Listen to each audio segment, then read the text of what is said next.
and of course it's not been cut, so there are still cracks on the wicket available for the bowlers to use.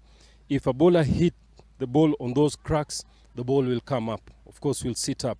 And if you hit on the crack, the ball will definitely go according to the way it's been bowled. Here is whereby skill is very important. You can bowl to kiss on top of the on top of the wicket by just shooting the ball straight to the stump, or you can also use the technique of hitting the deck, so the ball hangs on, stays on after the bounce, because there's no grass to make the ball come through. The wicket is slightly soft this morning, but it will get better in the afternoon. So if I win the toss, I would prefer to bat on this wicket and use the wicket while it's still well rolled and there's no demons yet. So it is important for somebody that wins toss between the two to bat fast on this wicket and get as many runs as possible.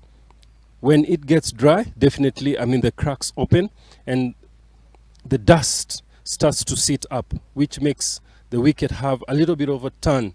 The lateral turn, left or right. So spinners will play a big role in this wicket.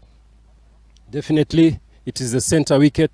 So both sides are the same. So today it doesn't matter where, of course, you finish your overs. But the outfield is slightly slow because the grass has grown. So it is important that when you hit the ball to the boundary, you go to run your twos, you go to run your singles hard. There have been many fumbles because now the grass is up, so the ball will be turning or changing direction. So it is important for the fielders to stay low, put of course your hands in front of you and collect the ball from a bounce, which helps you to collect the ball without a fumble. And it is important to throw a one bounce throw because now it is wide, it is longer, so it is important for fielders to hit one bounce to the stump. Enjoy the day. And as we play this derby, these are the two countries that played a while ago, and yes, Rwanda won the series. They won the series and the finals. Is it time for the Nigerians to come and revenge at the hosts' home ground? Of course, let's wait and see, and let's have a good day.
abantu bishaka uragenda uca icyombo cyo wagenda.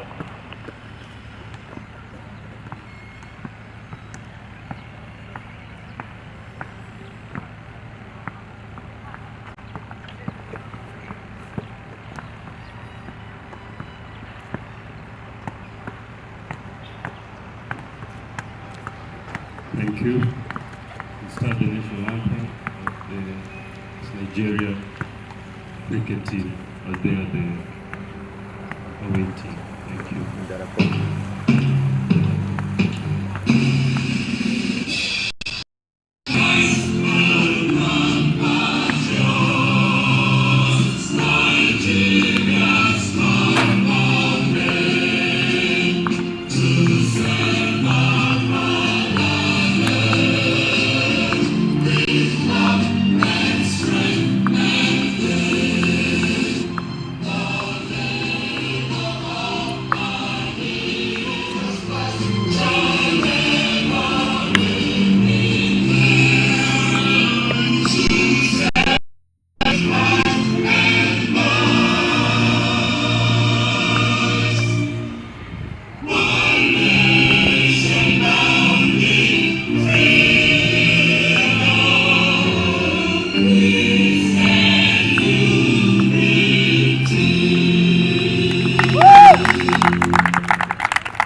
nta kantu na kamwe mba nkomyeho.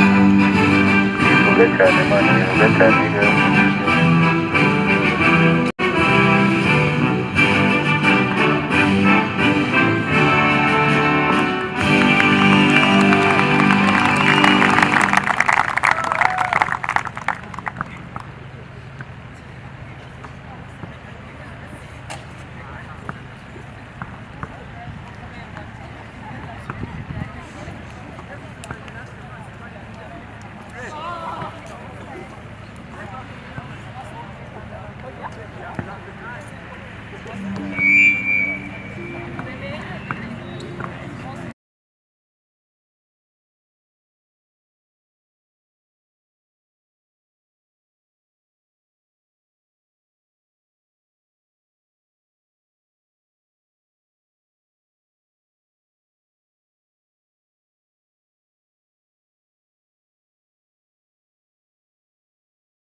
Good morning, ladies and gentlemen. Welcome to game number 7 of the Kwibuka tournament. It's a very good day today, looking sunny, all good. Team Rwanda versus Nigeria, and your commentator for today is going to be Dennis Mukama alongside Martin Suji. So Rwanda is batting first. Playing Nigeria, Rwanda, we see opening pair going in, Sarah and Sifa. They're going to be taking the strike. I think Sarah is going to be facing the first ball.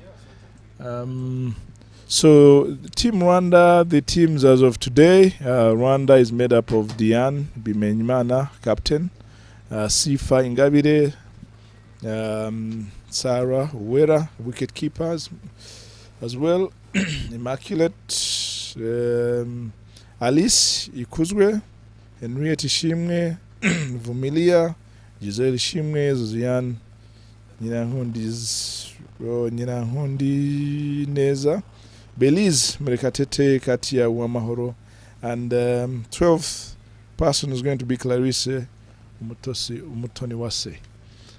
All right, so ladies and gentlemen, we are getting ready. Nigeria is yet to deliver the first ball. I'm here with Martin Suji, looking a good day, and welcome to game number 7. Martin, how's your day looking so far? Taga, morning. Former player, former wicketkeeper with us today. Steams comes to balls. Hits the length, and that's a dead ball, a dot ball.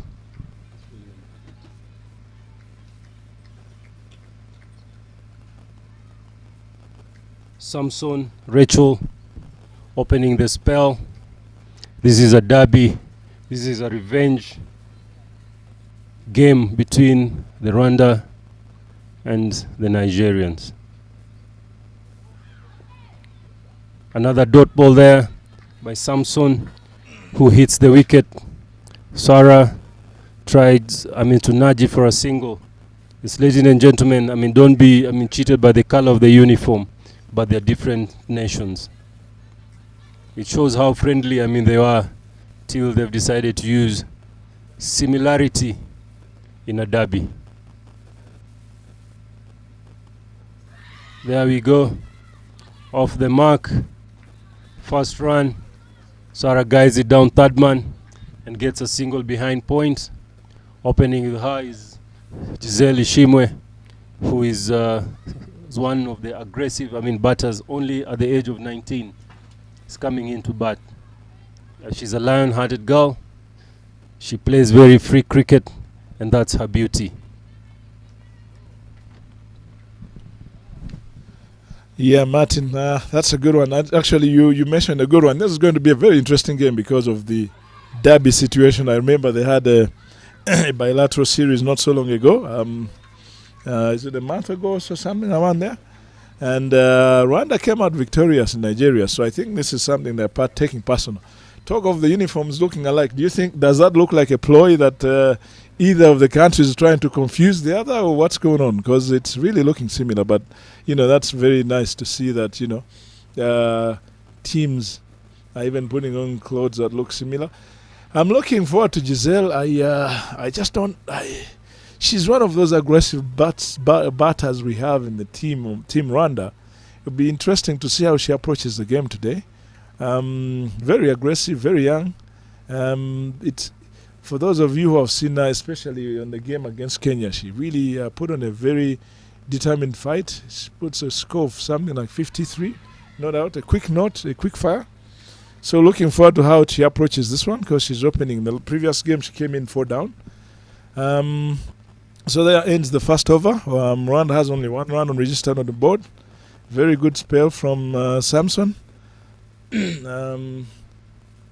Let's see. So, Martin, where's your take? Who do you think is going to who's going to take this derby? It's really looking a very interesting one. Huh?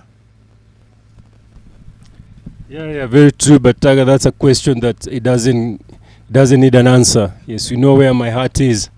It's only that my mouth now is on is very humble. I have to be yes, decent to what's going on, but definitely, I mean, my heart belongs somewhere. Coming into ball for Nigeria, the second over is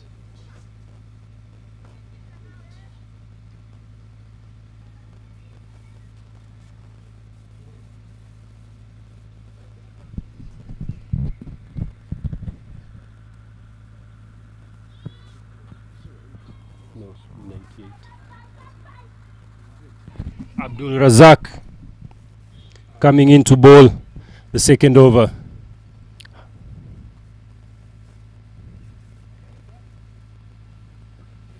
As I said, Abdul Razak, yes, reminds me of the Pakistani great Abdul Razak himself, who used to have a similar action. And that's why I say, if you're a national team player, you do the right things, and definitely, I mean, you mentor, I mean, the next generation. It's okay, I mean, to have lost games, but this game has a trophy by itself. It is a game that none wants to lose against the other. So it would be interesting to see the umpires also, who is yes, Olivier, Rwanda, Tepitopi, Nigeria, team Rwanda, batting, bowling, team Nigeria. What a derby. What a derby. What a derby. And that's what Kwibuka brings. Kwibuka has brought in skill. It has brought in, I mean, connections, yes, with the other teams that have come.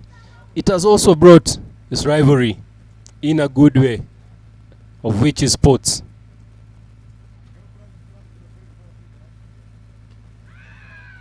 We talk about Manchester, Arsenal. This is it. You miss, I hit. You blink, you miss. Stay tuned. Thank you, viewers, for the ones who have tuned in. I also just want to thank the boards again, I mean, for making this possible. I mean, the Rwandan board being the leader board, yes, Nigeria board is working together with every other nations. Yes, Botswana board, Brazilian board, German board, Tanzania, Uganda, Kenya. Thank you very much for being part of this. I mean, Kwibuka, we don't take it for granted. Sports is there for the players to play and enjoy, but also for the personnel, I mean, to make it possible.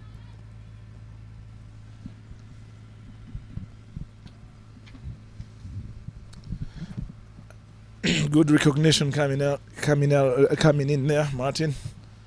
Game is looking very interesting.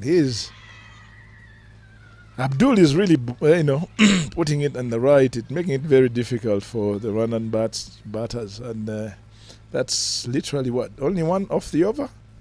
Interesting to see how they approach the power play, because it seems Nigeria is really stamping their mark in terms of bowling. They're good, hitting all the good lengths, and Rwanda is still maintaining their wickets. I'm pretty sure they will want to break these shackles at a certain point.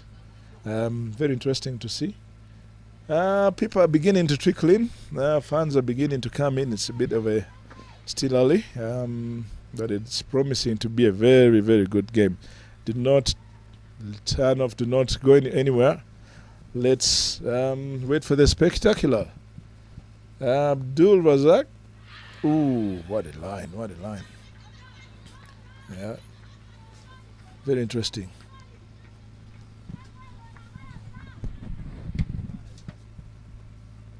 Samson continuing with her second spell. Samson. It comes late. Samson continuing with her second over.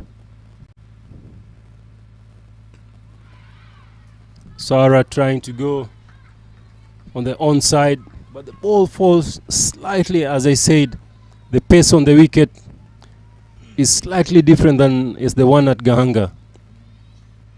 So you got to play it a little bit late, and you got to be behind the ball.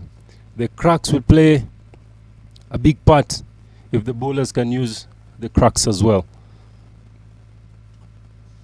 Change of pace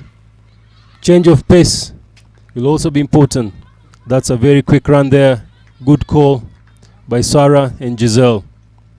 Yesterday we saw the Nigerians who they're running in between needs to be worked on by the coaches. 4 run-outs in a T20, too much for asking. Samson comes in, Giselle plays it down, third man, running hard, well retrieved, back to the keeper. What an arm. Very, very interesting to see. It's game number 7 for everyone today. They are playing 7 games out of 9 days of travel. Very heavy fixtures, but it was nice to hear a team saying that Samson comes into ball. Sarah tries to play back foot drive, another dot ball. As a team said, this is a very lovely tournament for them. Coming into a tournament and playing 8 games, which is very, very good for them. Than when they go to other tournaments. It is a short tournament. It is a knockout tournament, so they don't get to express themselves.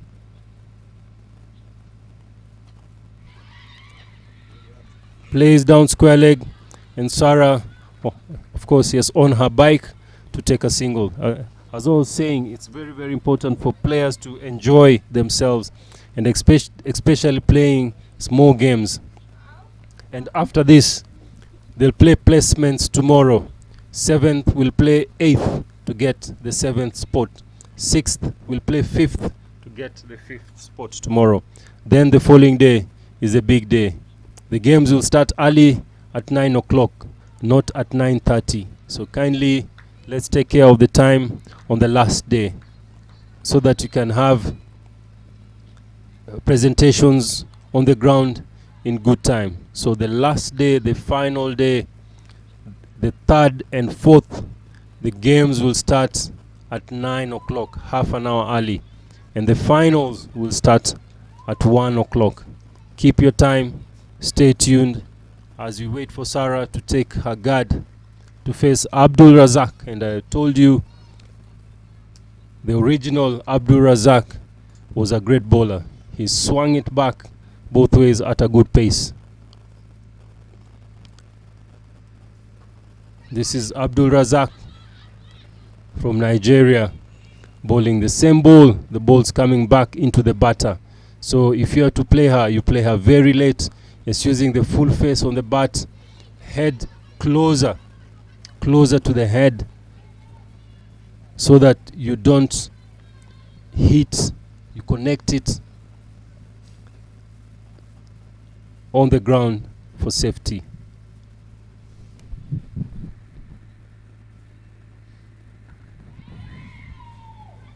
Abdul Razak, money on the ball there. 3 overs, 5 runs. Sarah Wera, 13 balls, 4 runs. Giselle, 5 balls, 1 run.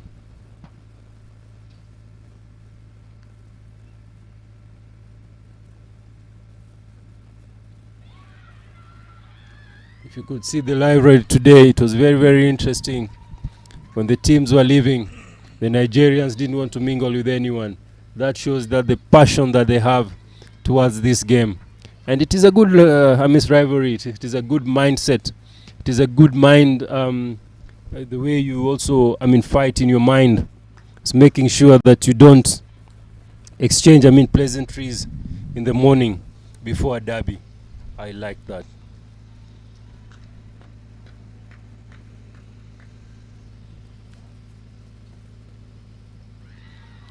I'm sure all the personnel, in Nigeria, are very keen. Yes, Emeka, I'm sure, of course, has walking in early to watch every single ball of this game. And that just shows, the love We thank the Nigerian board for working hand in hand with the Rwandan board to make everything possible for them to be here.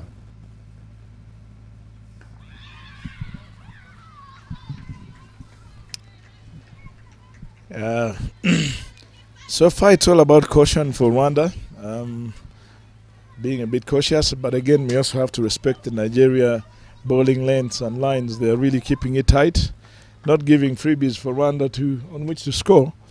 It's coming out to be a very interesting game. 6 runs.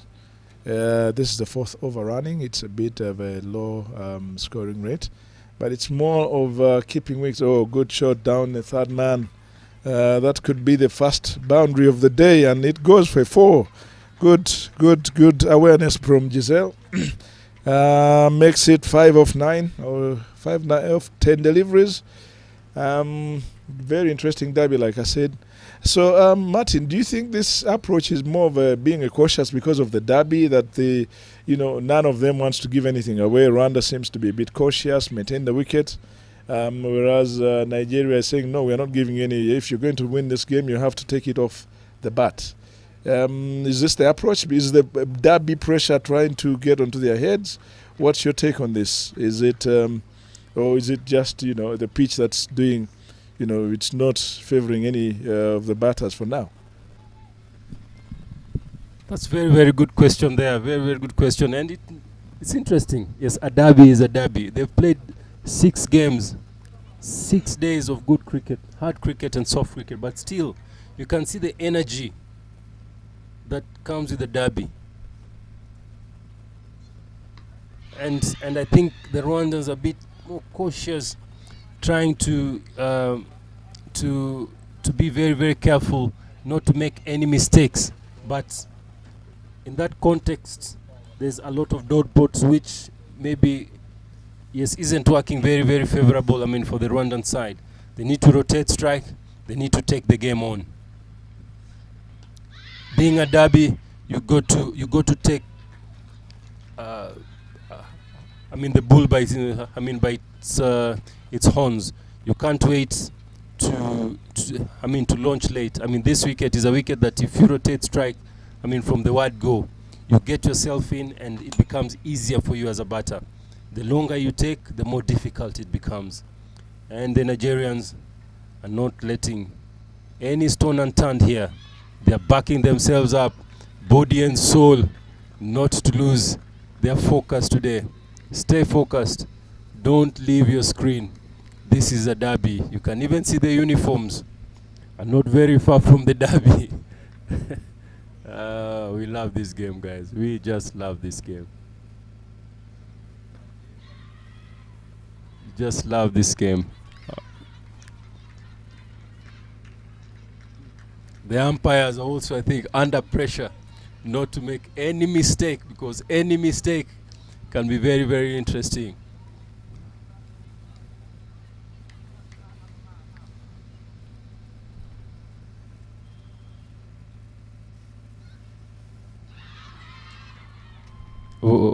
Yes, when I asked a team this morning, yes, how did she felt? She said that she called me coach. Today I feel very, very happy. If I could, and when I saw her face, it was glittering just as gold, just as the morning today. Very nice morning, sunny morning to play the game of cricket. Coming into ball again, Giselle hits the ball up. It's in between, and Giselle is gone, playing a heave. I said, dot balls can bring pressure, and that is what it means here. 11 for 1 in the 4th over. Yes, rotation of strike is very, very key in this game. You can see how the Nigerians are excited to get Giselle out. Of course, she's the destructive batter of the Rwandan team. And I said in this wicket, you got to avoid cow corner.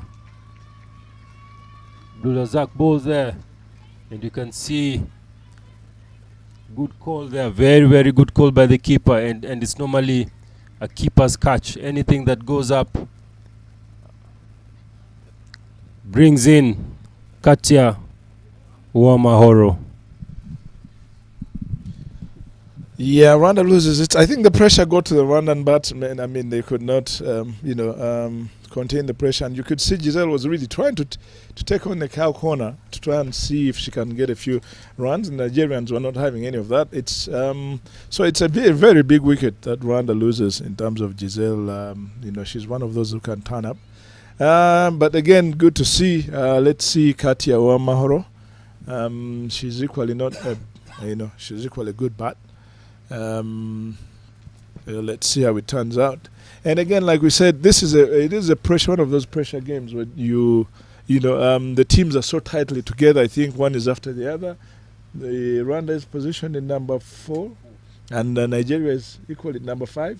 So you can see how close they are. It's not only the uniforms, but even the points are so close that whoever wins this now immediately goes over the other. So it's very, very tight. Good game to have. And ladies and gentlemen, viewers out there, let's tell you that at the moment Rwanda is the place to be as we are witnessing this Kwibuka tournament. Rwanda is also hosting the CHOGM, the Commonwealth Heads of Government meeting. That the guests are coming in now. It's a lot of things going on in the country, so it's a place to be for those of you who want to take a few days off.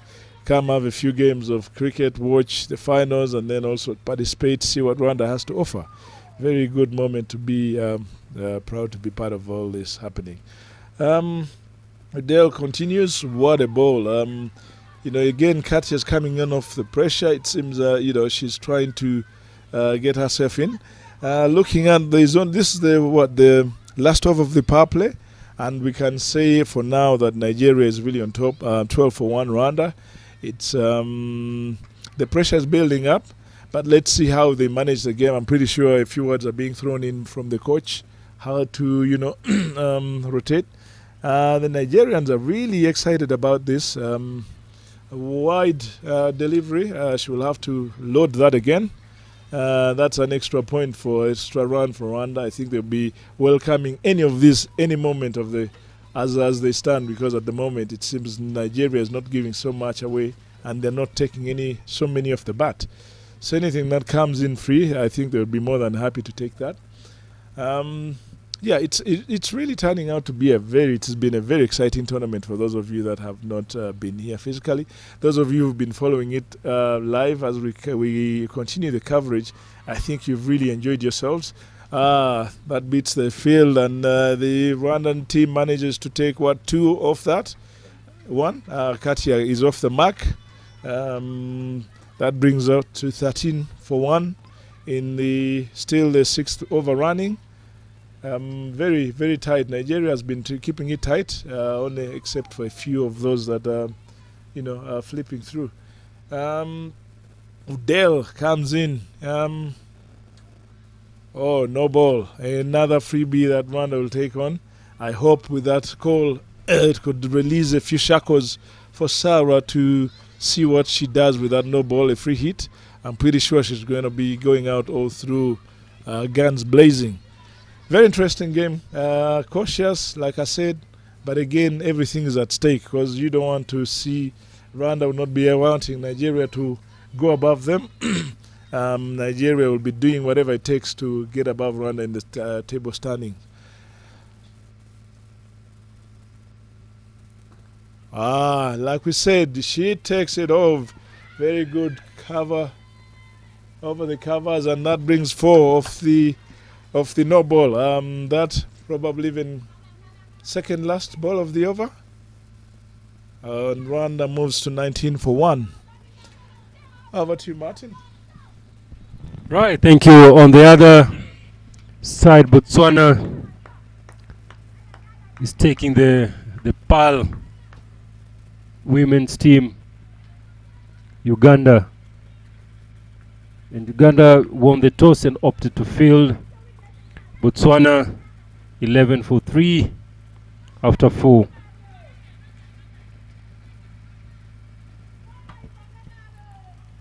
Back to Kichichiro, where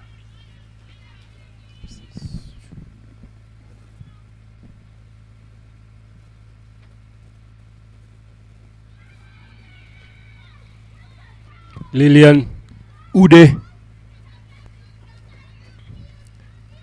is coming back to bowl. The 6th over. The Nigerians are actually on fire here. Interesting to see the energy that Ude has. She has a very good, very good gather. She has a very good leap. The gather is just up there, something that quick bowlers can copy. She has a skill. She has very good run up.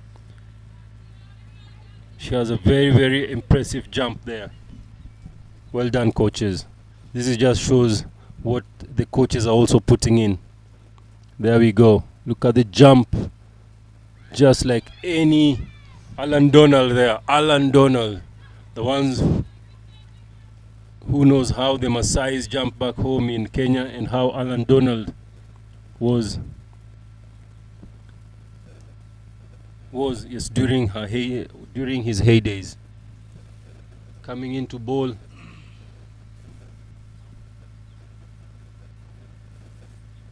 George,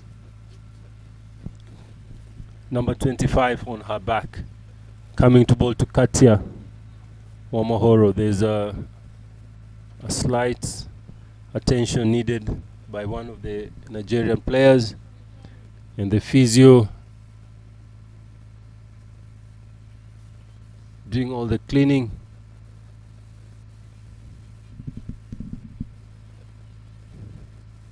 This is why it's important for Katia and Sarah to get back together, to take a deep breath, to find out a strategy on where to go from here. And it was a team who was a little bit uncomfortable with herself, but the physio, normally they do magic. Well done, physio. Good job. Everybody is there for each other. The coaches are there for the players. The physio is there. The manager. Everyone is quite there for everyone, and that's what the team is all about. Team spirit comes from every angle. Yeah. Oh, it's very now with at the rate at which they're moving 3 over. We are projecting a score at 63. Would that be a squad par with this Nigerian team? It would be very hard for Rwanda to come through. But let's see. I'm sure they've had a team talk, a batters talk in there. Let's see how it evolves.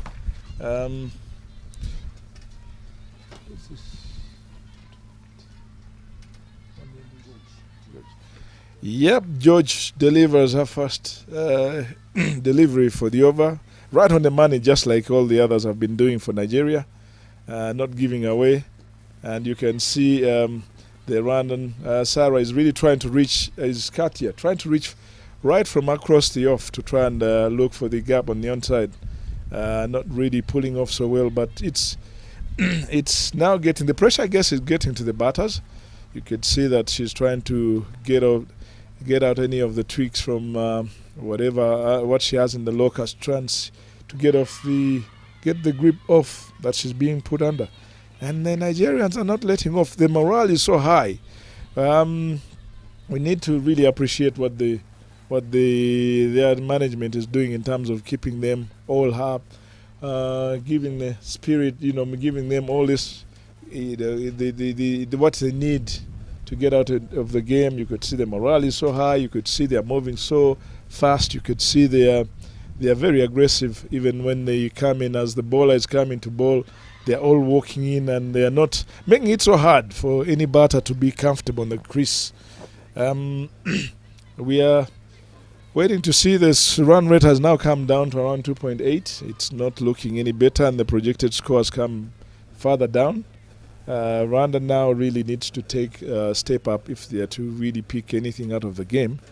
The pressure is going to be high at the moment. And there goes the aerial route. And again, Rwanda loses their second wicket. The pressure could not be matched. Katia just could not live up to the pressure. She tried to break the shackles, and in so doing, she loses her wicket. Now Rwanda is 19 for 2 with that very good catch. So Nigeria is really rolling over Rwanda. It seems they have the beef they had in Nigeria. They've really come to pay it back on the Rwandan territory. They are making a statement as we speak now. In comes in for Rwanda. Walks in Diane, the captain. She brings us up in to try and change the situation. Remember, Diane is also the leading scorer for the Rwandan team. She's very aggressive as well. She's led by example. She's led from the front. This is when the team needs her to, step up and show what she's got. Because as of now, Nigeria is really on top. So she's not facing. Sarah is facing because they had crossed during the process of catcher's loss of the wicket. And oh yes, Sarah manages to push it through, and third man sweeps up. They're able to make two runs in the process, and very interesting game at the moment. And that's marks the end of the over. Still, Rwanda is still under pressure to break the shackles, but at least you could see the intent is there. They want to now open up. जिम्मेदारी से और अपने जोखिम पर खेलें।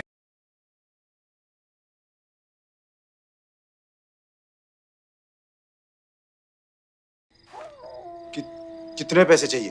पैसा नहीं, इज्जत। मोहल्ले के चिरकुट लौंडे हरा रहे हैं फैंटेसी स्पोर्ट्स में। आप एक्सपर्ट हो, सिखाओ। सिखाऊंगा तो जाने दोगे? हाँ। फैंटेसी स्पोर्ट्स का असली अखाड़ा। इस गेम में वित्तीय जोखिम के तत्व हैं और इसकी लत लग सकती है। कृपया जिम्मेदारी से और अपने जोखिम पर खेलें।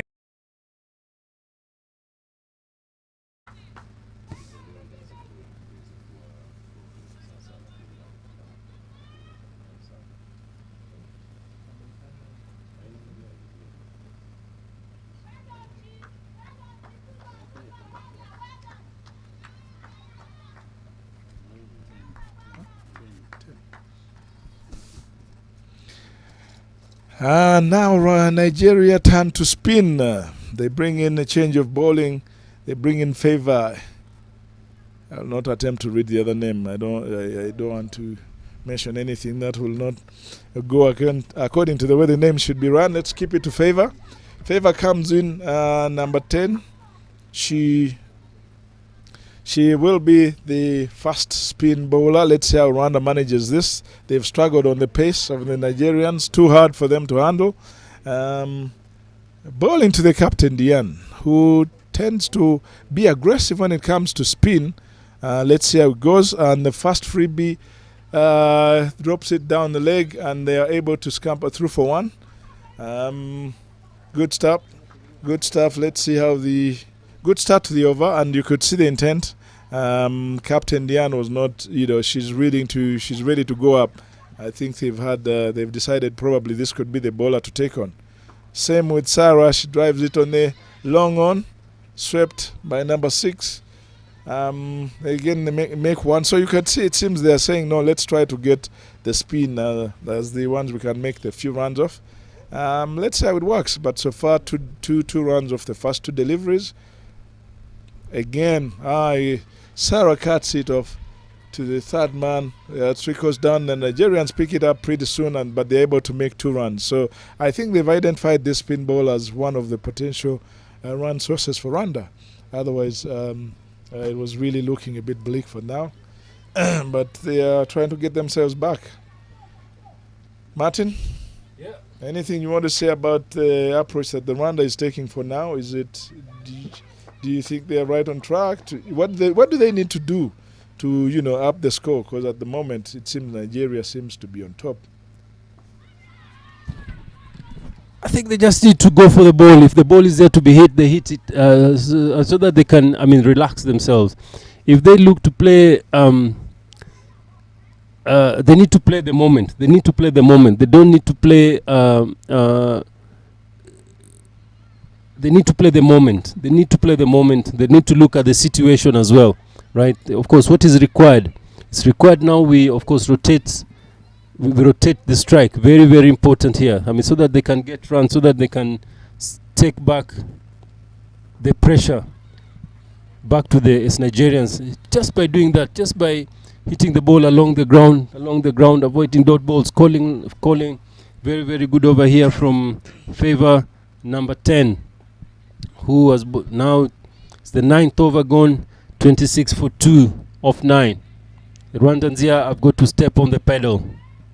66 balls to go.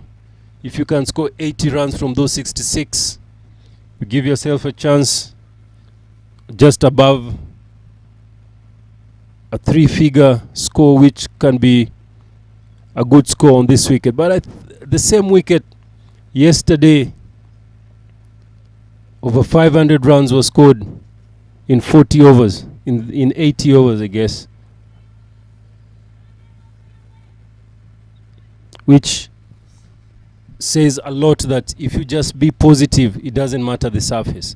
If you play the surface, definitely you put pressure on yourself. But it is a wicket that if you just wait for the ball, time it well, the runs will come. Yesterday, Saraway Toto showed us the art of power hitting.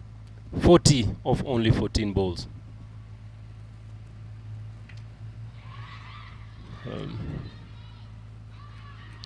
If you look, that was a Chris Gale approach. And that is what Rwanda need to do. Rotate the strike, be positive. Just play fearless. Just be free, express yourself. Because the more dot balls you play, the overs are going. And you'll be left with very many wickets, but very few balls to play. It is T20. There's no waiting. It's either I get or I don't.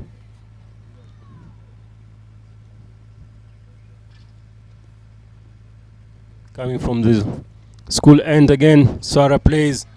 What a shot on top of the bowler. Very well played.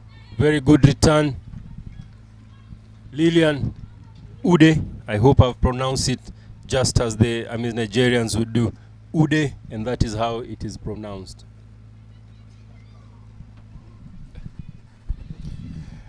Martin, it seems you must have been in Nigeria, or you had some Nigerian people with the friends we don't know, because the way you're pronouncing with the strength, Ude, and when you hear them speak, there's a lot of that, yeah.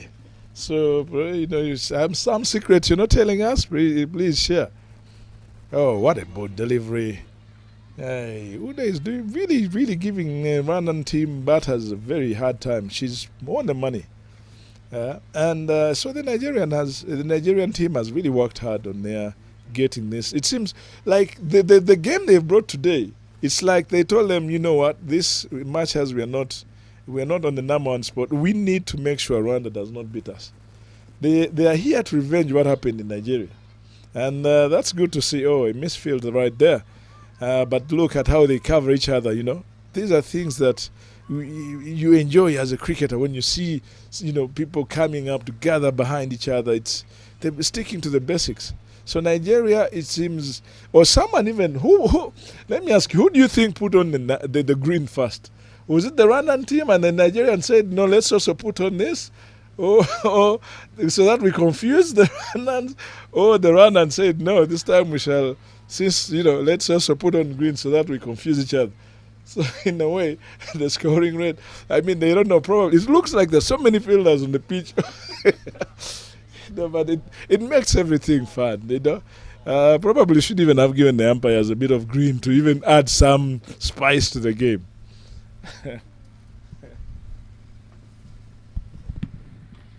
Yeah, it's true there, Taga. It's called, the land of milk and honey. But in Kenya, there's a lot of green. So as Rwanda. The weather makes the countryside very, very green. It's one of the cleanest countries in the world. It's nice to see how the country is coming up as we prepare for the CHOGM meeting, the Commonwealth meeting. As Binyimenimana uses soft hands there to rotate strike. It's nice to see the strike rate improving here to 3.5 from 2. The projected score is 70 runs. Halfway down. Rwandans needs to step up. They need to step up, looking at the 3-figure mark. Uniforms. Wow. I think this was decided last night, so I don't know who slept with hers. Sometimes I remember a long time ago when yes, our elder brothers were playing, they said that yes, my good luck uniform, yes, I sleep with it. Wow, that was how cricket has had passion. But that day, I'm with Taga here, that day they only had whites. They had no colored clothing and it was only one. But here they have 2 pairs of uniforms, which make this game very, very interesting.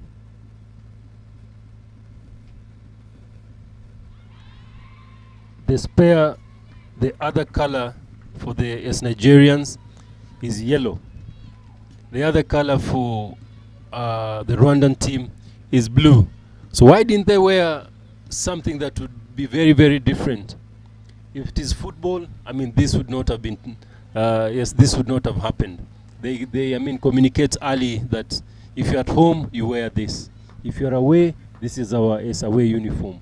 So it would never have been this. But cricket is a friendly game. It's played hard, but the game is played quite gently. The game is played quite gently. And a fumble there. Favour not very happy with the fielder there. But you could just see her clapping for the effort from her teammates. Favour coming there to bowl.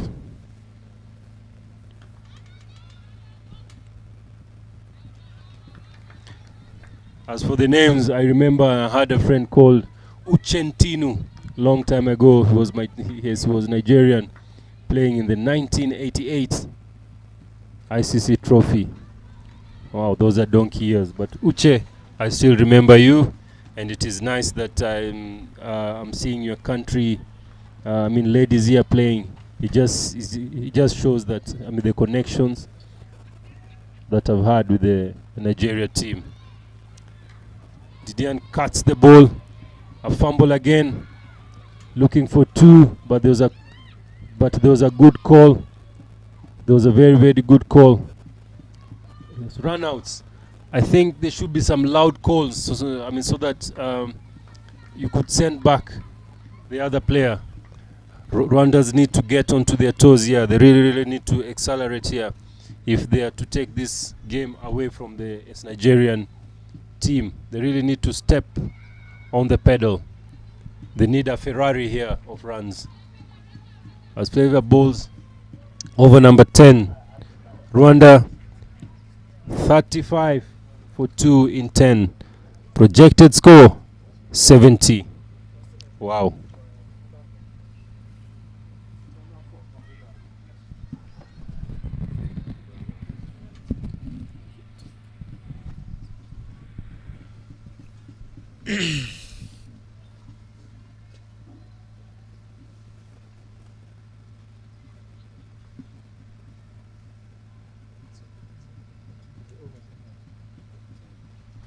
As we approach halfway the game, Nigeria is still on top at the moment. They are the 11th over kicks off. Again, they return to pace, not giving much away, and you can see how the Nigerians are really closing in every time the ball is dropped close. They are not giving away any singles, and the Rwandans are struggling to even rotate strike in between there. Very interesting match that we have on our hands. You said something about the uniforms. I remember, yes, when we had on our whites. Again, they managed to sneak a quick single there, but Sarah is too quick. She's managed to make it out there. She dropped, Diane dropped just a quick single there, and they were off like a Ferrari we need more of those at the moment. At least keep rotating the strike. So I was telling you, when we had our whites, I remember one of the internationals we had to play in, and we're playing the white ball for the first time, and the opponent, I'll not mention the team, they had colours, and we were looking at these guys and saying, oh, why this guy is dressed up in coloured, yet we only, our notion was any cricket match was supposed to be played in white. So we are looking at this team coming in with the coloured, and then I remember we had a bit of a discussion with the umpires, and they wanted to throw us off the game. But eventually it was settled, and they let us play in our whites against when we were playing a white ball. And that's when we learned the hard way that, with this white ball you need to play in coloured. It was interesting. Of course, I will not say the results because we lost that. Oh, what a brilliant shot, but only to the field, and they happened to scamper for another one. Some supporters coming in from the schools. There's some fans who have been brought in, who have come in to support the Rwandan team. This is a development program that Rwanda has embarked on. See them, show them, and let them learn with what they see. It's not sometimes coaching them. Let them see and let them learn. Bringing them to the field of cricket is the best way to coach them. Not all the time coaching them. Being player-centered is very, very important.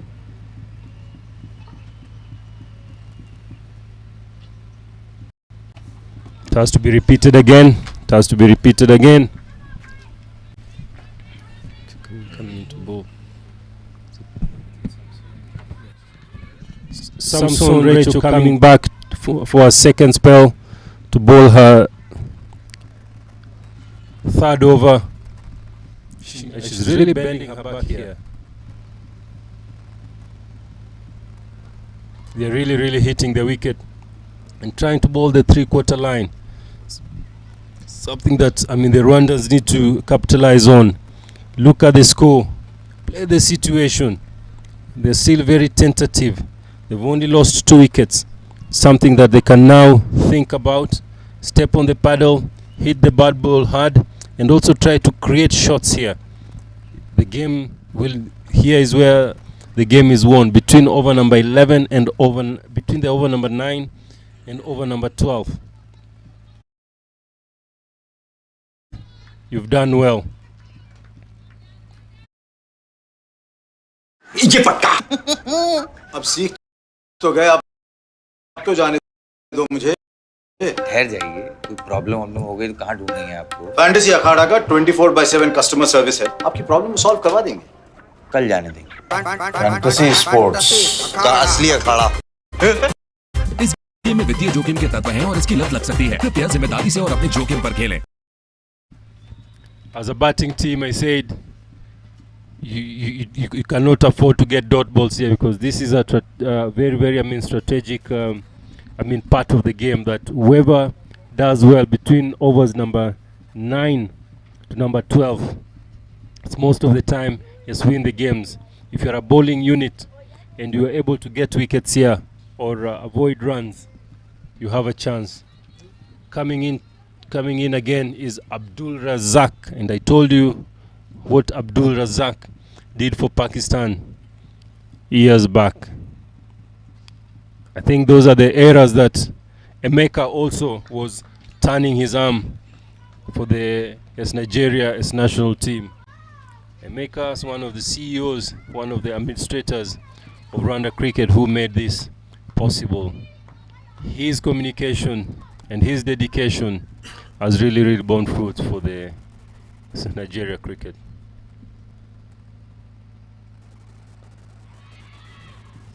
Emeka, they say, Igwe. I hope you're nodding your head where you are as Abdul Razak comes into bowl. Very interesting being here at Kichichiro Sports Center, Kichichiro School, where is the academy of Rwanda cricket is. What a shot there by Sarah. That's a good swipe or wipe. Okay, we talked about the broom yesterday. Kevin Awino was sweeping yesterday. Rwanda cricket She teams. swept all the grass on this wicket. Sarah took a note. What a shot. What a shot. And that's what Rwanda needs moving forward. Hitting the bad ball, taking a single from the good ball.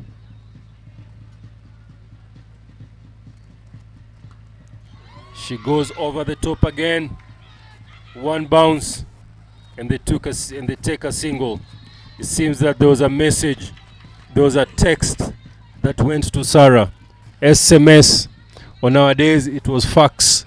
I remember sitting here with Taga on his days. If you want to send a quick message, people were using, was it fax, Taga? No, yeah, fax was official, but for us it was shouting across the street, across the village. So yeah, it would be faster.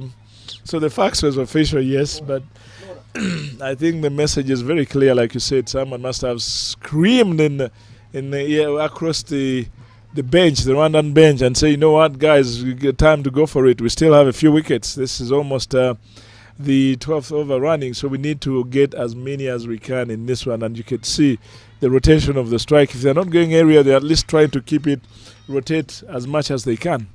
That marks the over. So you can see that the message is pretty clear. Let's try to milk as many runs as we can from the remaining overs. Good to see that they run and the message is coming across. The Nigerians are still not giving, because you saw what Sunday did there in that aerial ball. She picked it up nicely and handed it in so that the Rwandans could not take more than one run in that good shot that otherwise looked a good shot from Sarah. Now Captain Diane faces. She's taking on the 13th over, 12 down. So 8 overs to go. Let's see what Captain Diane is going to, if she's going to take on, she's going to go on with the intent that at least Sarah has shown. It seems they are determined now to, go.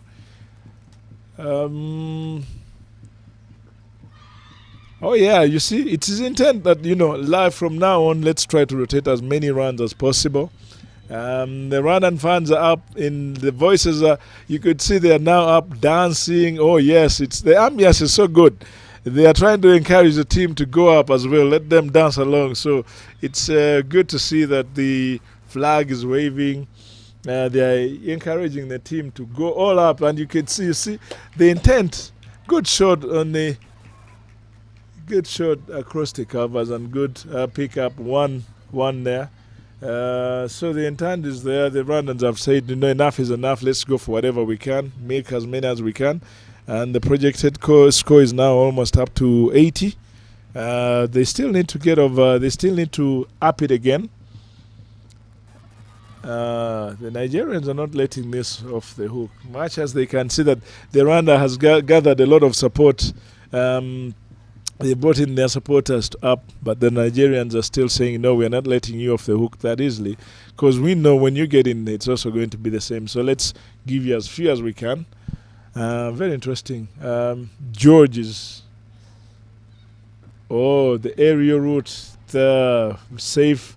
That's what led to the downfall of the previous wicket of Giselle. So almost something of replica, but this time it's land safe. And Captain Diane is managed to scramble through for a 1. So yeah, it's very interesting. But I think from now on, I think Rwanda just has to take it all. There's really they still have a few wickets, a good number of wickets in hand.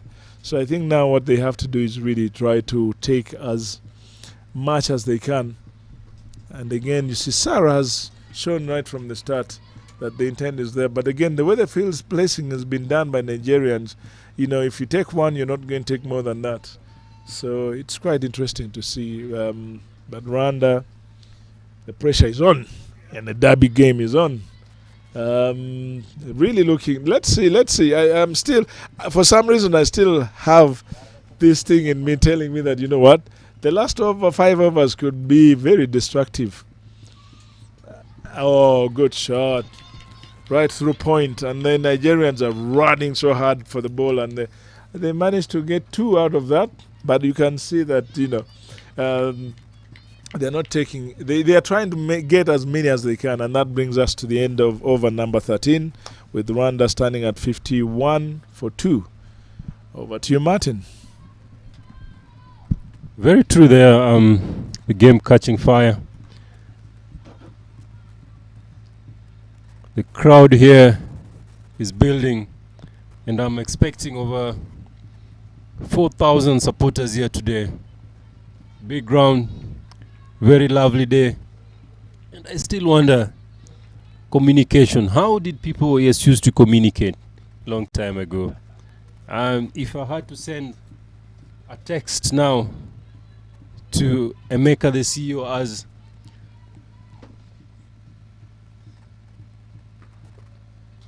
Favor comes into ball, Sarah drives it and takes a single. I think this is a day that I'm sure there'll be a few nairas spent at the end of the day. It depends where the game will go. If it goes Nigeria way, a lot of naira. If it goes Rwandan game, a lot of francs. So let's put money in our pockets to use later.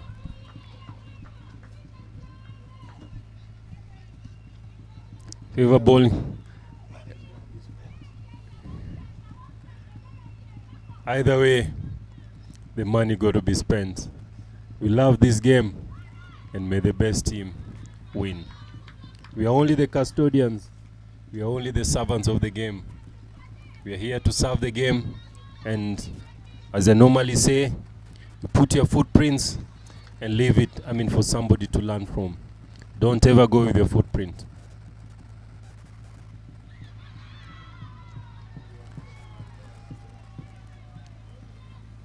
Bimenyimana goes for a big one as dot balls begins to pile, and she's bold, stepping out, trying to go over the top.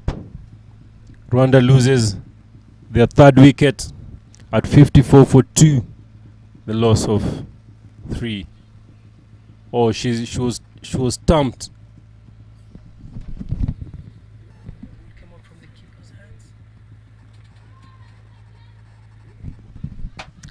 Wow, interesting dismissal there, as the ball came off from the keeper's hand. Interesting dismissal there.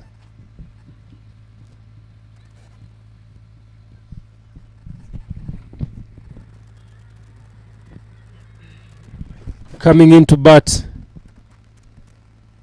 is Henriette Ishimwe. It's also good to see that one of the Nigerian top fine, Salome, will be staying behind to join the elite competition of Rwanda, something that the Rwanda board looks to develop and make sure that the women play a lot of cricket. So after this Kwibuka 1-day rest, the Rwandan team will be divided into 3 to face each other. And thank you all the boards for accepting this invite and this initiative. Henriette comes in off the mark immediately, drives the ball towards mid-on for a single. Number 16, Henriette is one of the dependables of the Rwanda women cricket team, both with the bat and with the ball. Flavia. Favor to Sarah. Interesting approach. She has to deliver that again. As I was saying, that stamping could have been good to see. DRS was the ball in the keeper's hand when it was being stamped.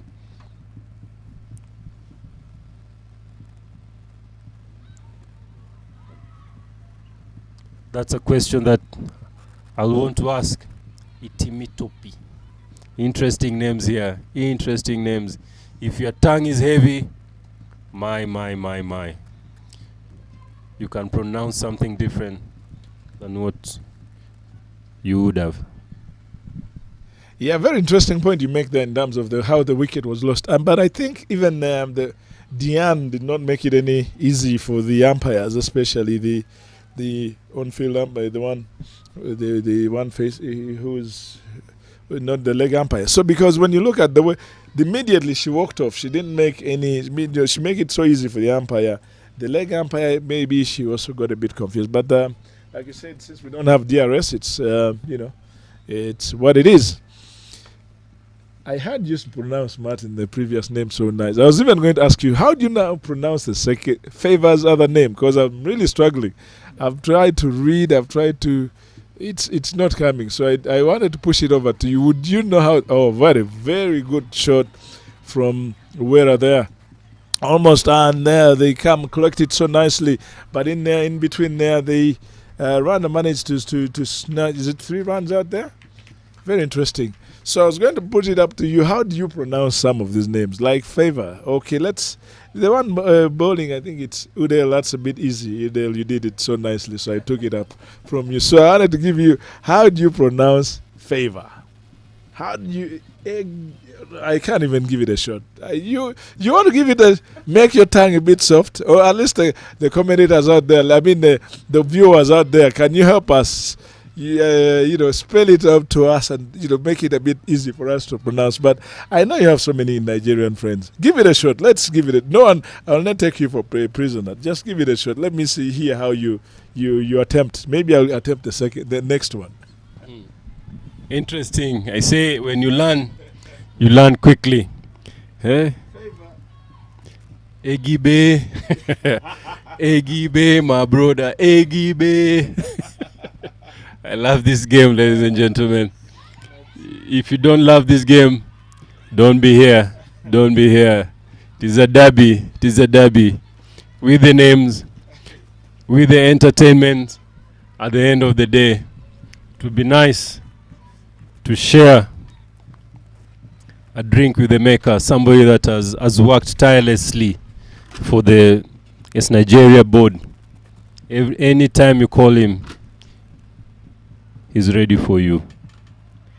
Thank you very much, Emeka, for your time, and thank you very much for what you've done for this team to be here. I said that the Nigeria squad contingent, 20 players and numbers of officials. And as I said before, they are the only team with 20 players, 14 registered for the tournament, and 6 of the under-19 have been brought to learn the game, see how tournament stress. And that is very, very good mentorship from the Nigerian Cricket Board. Hapo sawa. Sarah sweeps it again. Down to deep mid-wicket for another boundary, well-deserved boundary. Projected score is climbing now to 83. Sarah Wera, 27 of 37. She was a thorn even the last time that the Rwandans bet as Nigerians. She's too tall. I think that is something that once you get a team, you make it your bunny. And I think the Nigeria team is Sarah's bunny.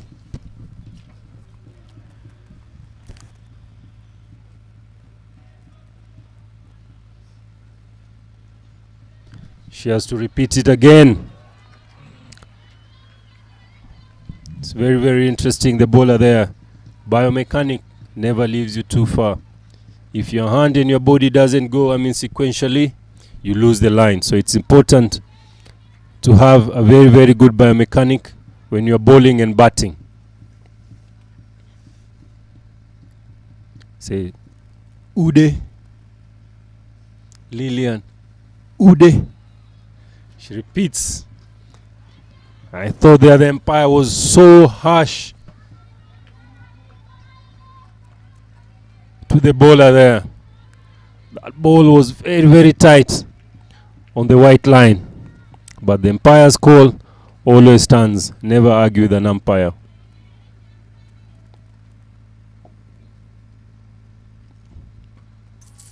She comes back, puts balls onto the stumps, and Ude gets a dot ball and completes the over. 30 balls to go, the projected score 90. The last time these two teams met, Rwanda just got to 129 runs, which was the finals of the Nigeria invitation over 2 months ago, or 2.5 months ago in Lagos, Nigeria. That is what Kwibuka brings. Kwibuka brings friendship, Kwibuka brings unity, Kwibuka brings sports, and the Rwanda cricket brings cricket.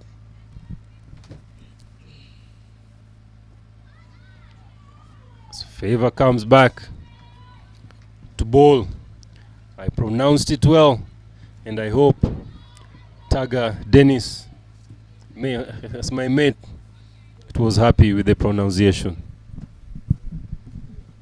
I'll take you on that for that. I'll take your word on for that because you have more Nigerian friends than I do. So pretty sure you did. Unless someone says otherwise, but I'll take you for your word. And yeah, looking very intense. 5 overs to go. We're in area attack and as she tries to up the scoring rate, she loses her wicket. Rwanda loses their 4th wicket. 67 for 4. A very good take by Sunday. Deep on the onside. She tried to go the aerial route, but Nigeria has all the field covered with very, very strong hands. They've not really dropped many. They've not anyway. Rwanda has also not given them so many, but all those that have been gone aerial, Nigeria has taken them with relative ease. So that puts Rwanda at 67 for 4 in the 16th over running. The pressure is beginning to build. Sarah still is the lone wolf out there that seems to be standing up. The Nigerian, she's now on 31 of 39 balls. She's still holding in there. In comes a new batter, who happens to be Alice Ikuzwe at comes in at number 5, number 6. So she can also whack that ball. I know she can whack that ball. They really need to get her firing. She does not have a lot of time to get her eye in, but as of now, Favor seems to be doing a good job. And you see the intent of Alice already right from the money go. She drives it mid-on, and they manage to get one. She's off the mark, up and running. Very good intent there. Sunday gathers quickly, and but then she brings back Sarah on striker. Let's see what Sarah has on her mind, because at the moment, Favor egg. I'm not going to pronounce that. I will not. Let me just stick to Favor. Does a good job in sticking to that. I'll let you do the surnames. I'll go with the easy ones. Yeah, the game is really well poised. Managed to keep it off the weak keeper. Third man gathers, and that brings the end of the over number 16. So with 4 overs to go, projected score looking at 86.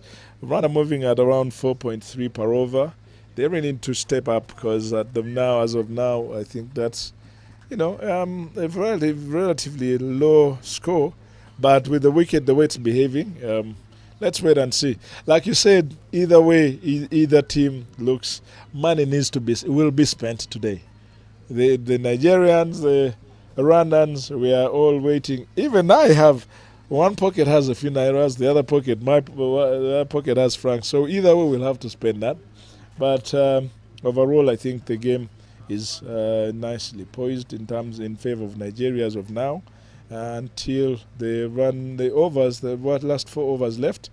Oh, Sarah tries to sweep and she loses. Rwanda loses its 5th wicket as Sarah tries to sweep. I think the pressure, like we said, she was really, she had swept so nicely before and she was getting all the boundaries with her sweep, but this time she misses the ball and is given out LB right without hesitation. So Rwanda loses her loses its 5th wicket.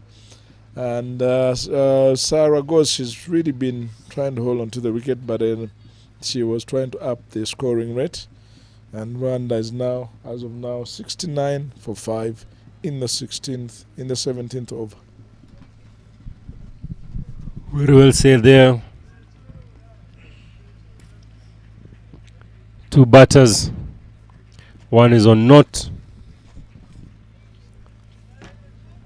and one is on none.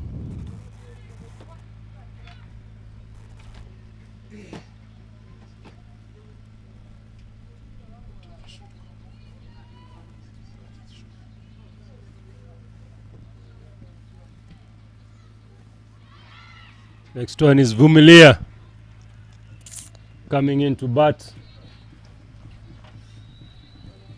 at number 7. Vumilia needs to Vumilia.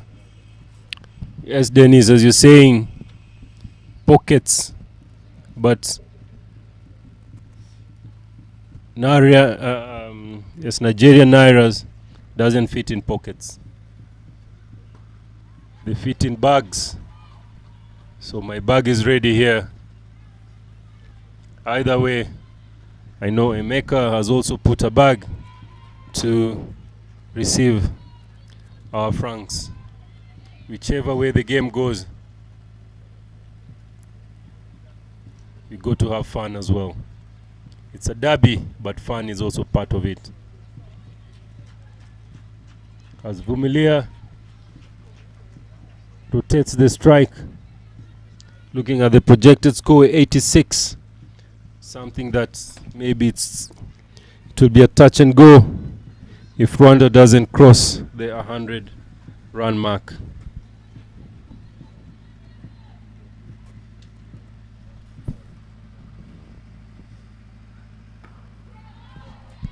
Oh, good shot there by Alice. She hits it straight back to the bowler. Can see in the intent, it's quite clear.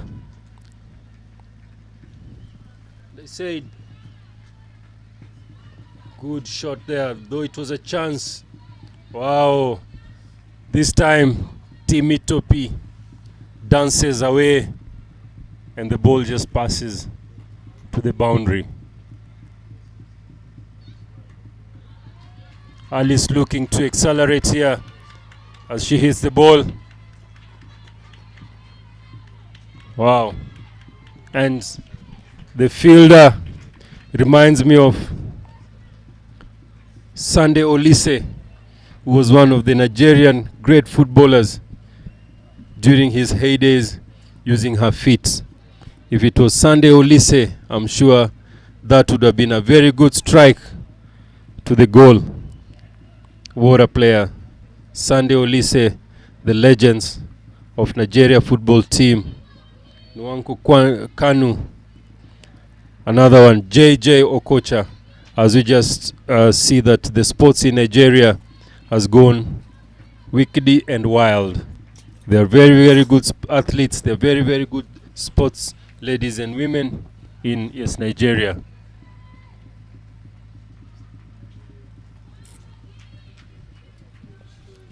Vumilia taking her guard, 2 out of 2, rotating the strike. It is important how they turn it on with the last 18 balls to go. If they rotate the strike and get the score to 3-figure mark, it will be very, very good for them. Looking at what they need to do, they got to do it right.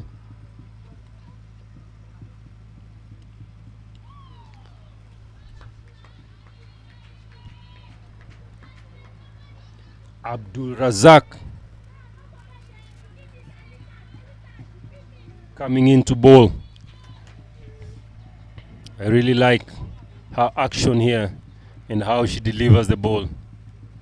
This gives it a chance to swing late, and you can see she's coming out from the wide on the wide area. She's actually coming away from the stump to let the ball swing coming in. Very good return there by Sunday. Sunday is a very holy day. And I said, and as told you, the football team also had Sunday Olise.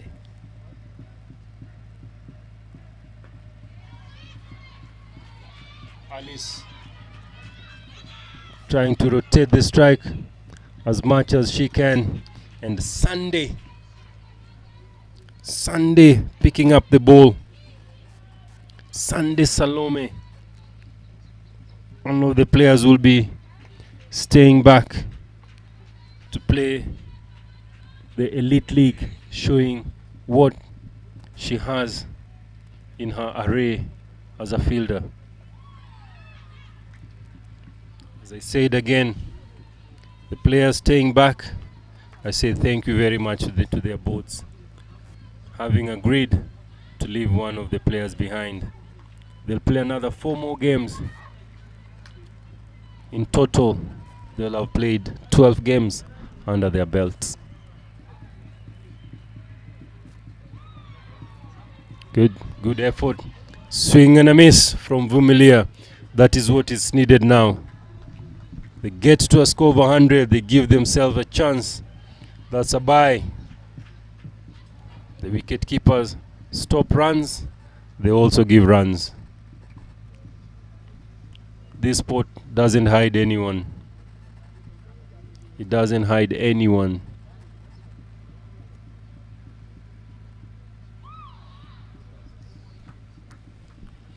Alice go for a big one. She misses the ball and she finds her way back to the crease. Last 12 balls. In T20 they say last 12, let's look for 30 runs. If they look for 30, they get to 110. Do they have the muscle? Does Alice has the muscle to clear the boundary? Does Vumilia, will she Vumilia this time? Or she will not Vumilia? Vumilia is a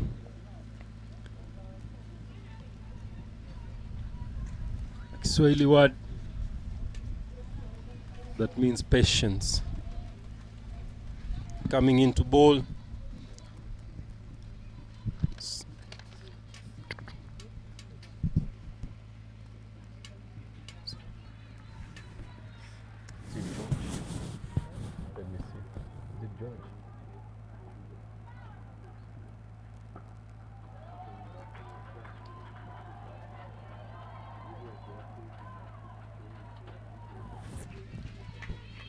Dan Vumilia coming into ball is Ude,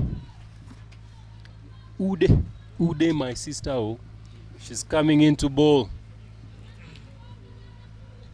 Just interesting to see.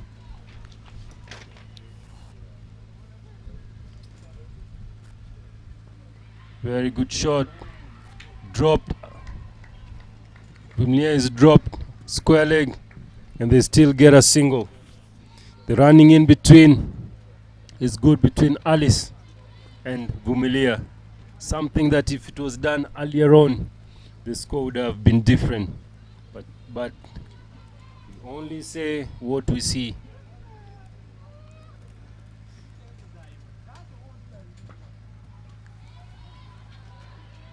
Well done, Alice, rotating the strike really well there.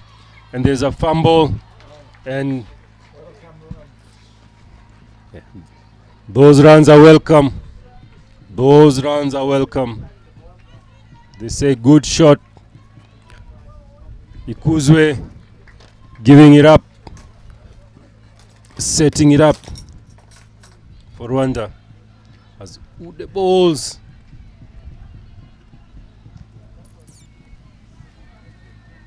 Oops.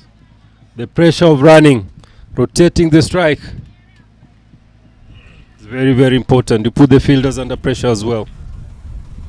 Ude Lilian to bowl her last over.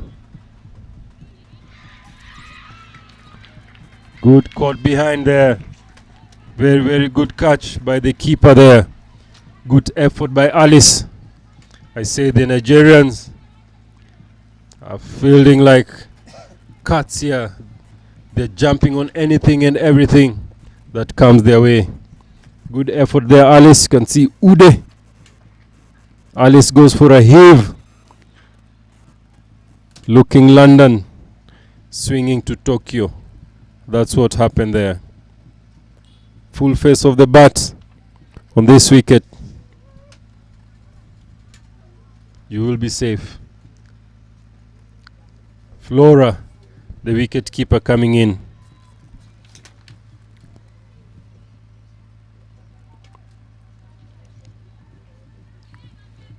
Flora Irakoze coming in at number 8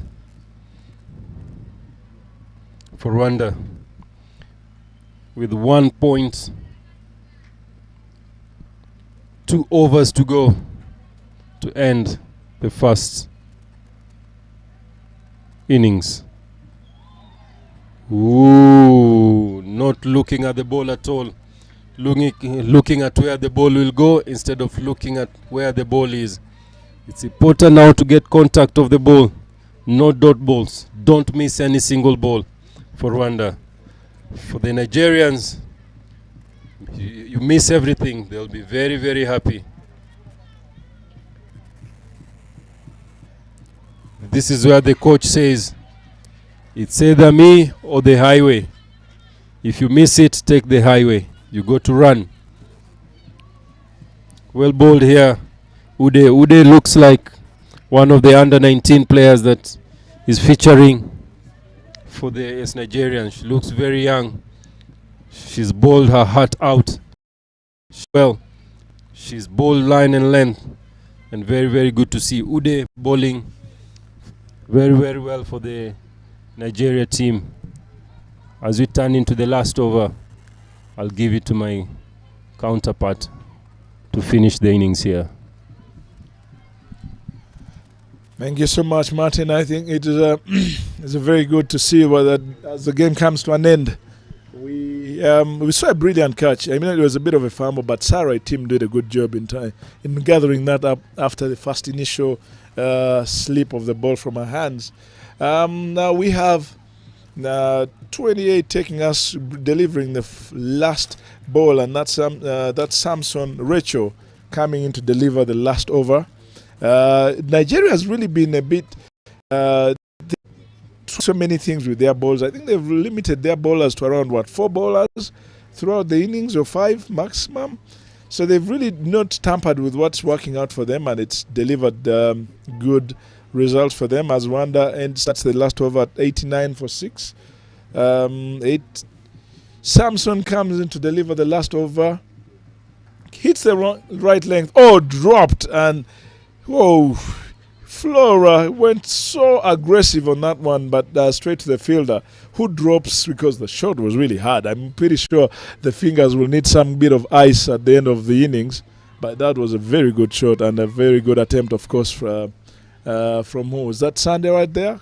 She has been covering ground. No, I think it's not Sandy, but yeah, she did a good job in stopping that. Second ball, oh, swing and a miss. They are really eager to get on with this, so they're swinging so hard, but they are at the expense of, getting contact with the ball.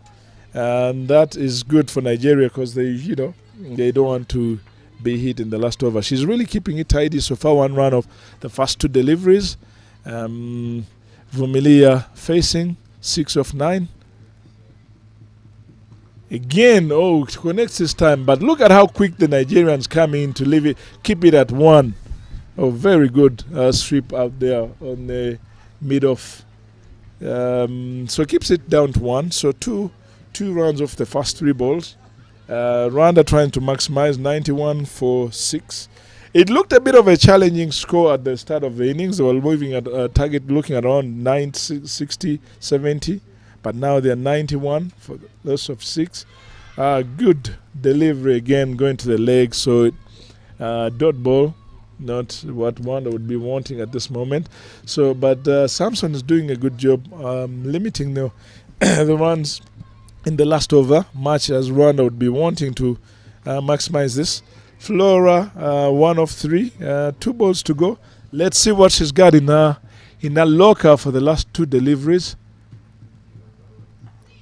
Oh, very good delivery. Still can't make room. Samson is not giving so much away, making it so hard for Flora to, squeeze any run out there. So, last delivery of the innings, of the first innings, and Flora still facing. Samson has done an incredible job to keep it at 3 runs so far in the over. Swing and loses a wicket. Oh, that was a very, very good delivery. Straight, but Flora had nothing else to do but to go for the big shot. Still ends up missing and loses her wicket. And in the process, Rwanda ends the first innings at 91 for the loss of 6 wickets. Innings break. I think Nigeria will be happy with that, given the way they've controlled themselves. Rwanda, well, let's see how it goes. I mean, given where they were moving in at projected to move at 70, well, with 91 be a very good score. Let's see. The pitch has also played its part. The Nigerians have really kept it simple, plain and simple, wicket to wicket, not giving so much away. And that is the end of the first innings, ladies and gentlemen. Rwanda ends at 91 for the loss of 7. So Nigeria will be looking to move at 92 to win this. We'll be back for the second innings. Thank you so much, and keep tuned in. I'll give you Martin to close it off. Yeah, as you look at the table, Tanzania are sitting pretty with 12 points. Kenya, 10 points. Uganda, 8 points. Rwanda, 6 points. Nigeria, 6 points. So whoever wins this game will play third and fourth. So it's important whoever wins here is playing for something here. Playing for something. Thank you very much. We'll come back the second innings. Thank you.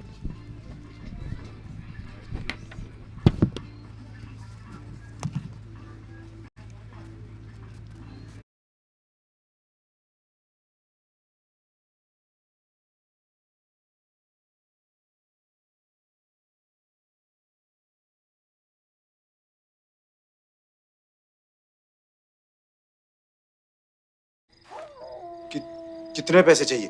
पैसा नहीं, इज्जत। मोहल्ले के चिरकुट लौंडे हरा रहे हैं fantasy sports में। आप एक्सपर्ट हो, सिखाओ। सिखाऊंगा तो जाने दोगे? फैंटेसी स्पोर्ट्स का असली अखाड़ा। इस गेम में वित्तीय जोखिम के तत्व हैं और इसकी लत लग सकती है। कृपया जिम्मेदारी से और अपने जोखिम पर खेलें।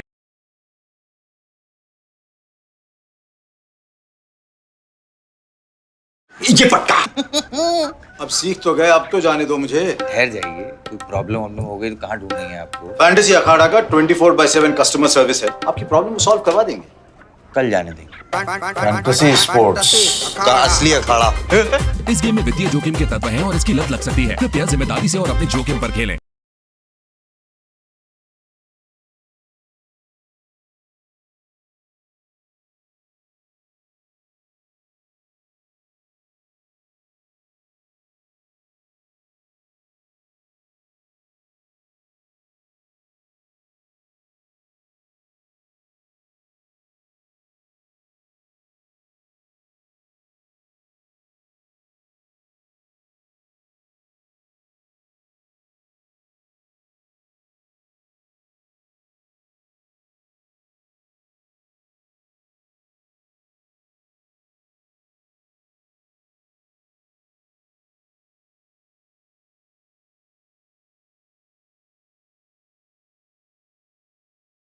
महारथी जी, फैंटेसी अखाड़ा में विदेश जाने का भी चांस है।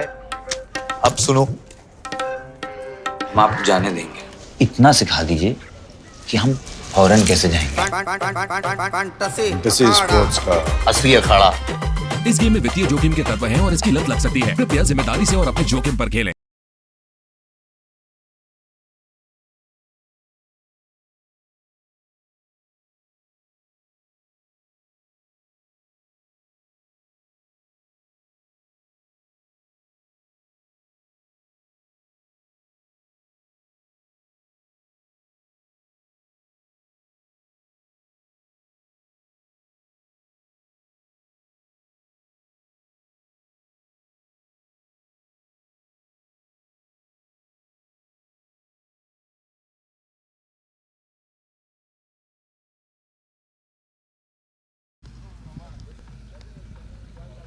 First, you'll start by telling us your name and why you're in the team. My name is Nomoza Aline. I'm born medium pace. This is Elena, one of the under 19 who is in the setup for her to learn, for her to be in the camp, to hear the coach, to see what the way the other teams are playing.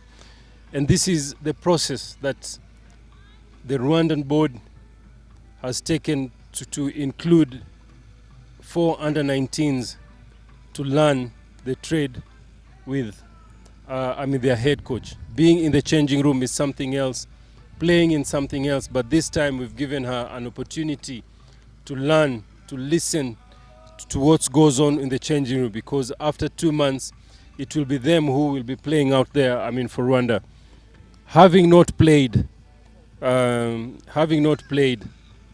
is it a worry to you? Do you feel sad you didn't play, or yes, what's your feeling? Uko niyumva turi kwitegura shampiyona. Turi kwitegura shampiyona iri kubura amezi 2. Ni byiza cyane kuba twarahisemo kuza hano tukiga. Nk'iyo twaje hano tuba turi kurama match twigiyemo nko gupanga ikibuga twihuse, nk'ibigenda biba nko kudapanga ikibuga twose, ndetse no gucesinga amanota menshi ukurikije nka national team, no kujyamo ufite intego nyine, atari kuvuga ngo ngiye gukubita gusa, no kujyamo ufite intego nyine yo gutekereza agataka agapira ndagakubita gute. Akenshi bikunda kutuba nko gukura agapira ntiduteyeme ukuntu tugakinamo, ugasanga umuntu agiye nabi avuyemo, like nka Gisela akunda kugenda ishoti rya gutya, ariko muri no mitsi ntago byakundaga neza, ariko iyo ugerageje kumubwira ngo ati kina gutya birakunda. Icyo rero twavuga ni ugukora cyane ndetse n'irashapina tukitegura ko twebwe turanga tugomba tugashyikiriza iby'abandi bana twigiye ahangaha, bikazadufasha muri shampiyona ndetse tugaqualifyinga tukagera kure, tukitabira qualifiers iryo rushanwa ry'igikombe kizabera muri South Africa. Okay, as you've heard there, whatever she has learned, she's looking forward to go out there to play in the under 19 in South Africa. Something that it is very, very nice for the young Lillian to come and say that it is important to learn, to listen to what's happening, so that she can also see how it's done. Is there anything that you've learned from the coaches, from the playing unit, that you can take to your qualifier in a few months' time? Ni byiza cyane nko kwita ku byo umutoza atubwira ndetse no kubikurikiza nyine, ugasanga umutoza ko kwangufata gutya. Akenshi iyo tugiye mu kibuga bisa nkaho tudakurikiza ibyo umutoza yatubwiye, twikinira ibyacu, ariko ni byiza ko tubitega amatwi twajyana no mu kibuga nabyo tukabyibuka, ndetse tukitegura n'abandi bana bose. Uko niyo n'abandi bora, ariko mwumva yuko nk'iyo umubata mugenzi wanjye atabashe gukora akazi kiwe nanjye ngomba kujyamo nkabikora. Murakoze cyane. You have some of your teammates who are not selected, who will be participating in the elite tournament. Is there something that you've learned that you can share with them after this tournament? And what is it? Ni byiza cyane turi kwitegurira amarushanwa menshi harimo nka elite, kuba naraperformance muri club nkabasha guhamagarwa ni byiza cyane, ndetse byamaye n'ubundi bushobozi bwo kwiprovinga aho narindi no kuzamuka cyane. Kuhati kujya muri elite n'ubwa mbere ngiye gukina, ariko ndifuza yuko muri elite navamo nari province birenze kugira nzagira muri qualifiers mfite ubumenyi bwinshi cyane bwo gukora byinshi kandi byiza. Thank you. What are you looking at when you go to South Africa with what you've learned? What do you think will be key when you go to South Africa to bowl in the under 19? You're the young sister to Belize. What can you look at going to do when you have the opportunity to go to South Africa? icyo mfite ni ugukora cyane ndetse nkarebera kuri sister wanjye aboringa neza, aboringa pesi yihuta cyane, ariko ngewe bisa nkaho bikiri kuzamo gake gake, ariko nyine ndifuza yuko iryo rushanwa rizajya kugira nari province ku rwego nk'urwo kugira mbasha gusunika umupira ngati mbashe no kureba ahantu ndi budunda agapira tuvuga ngo ndagenda mboringe ku ruhande ari byo bambwiye, nanjye mbashe kwitekerereza ubwanye mvuga ati ndajya kuboringa ibintu ndabizi no kudunda agapira ndetse no kuboringa umupira wegutse mataro ku mupira ugume hasi. 90 runs. 90. Do you think it is enough for Rwanda to win? You being a bowler, going into ball, do you think that those runs are enough? Ntabwo bihagije cyane bitewe n'ukuntu tuba twariteguye. Kumvaga yuko nk'ino match uyu munsi twakubise 130. Byadufasha kuyadefanda cyane bikurikije na equipe turi gukina, ariko naya ngaya nayo abari menshi cyane bikurikije n'ukuntu ikipe bagiye ikina.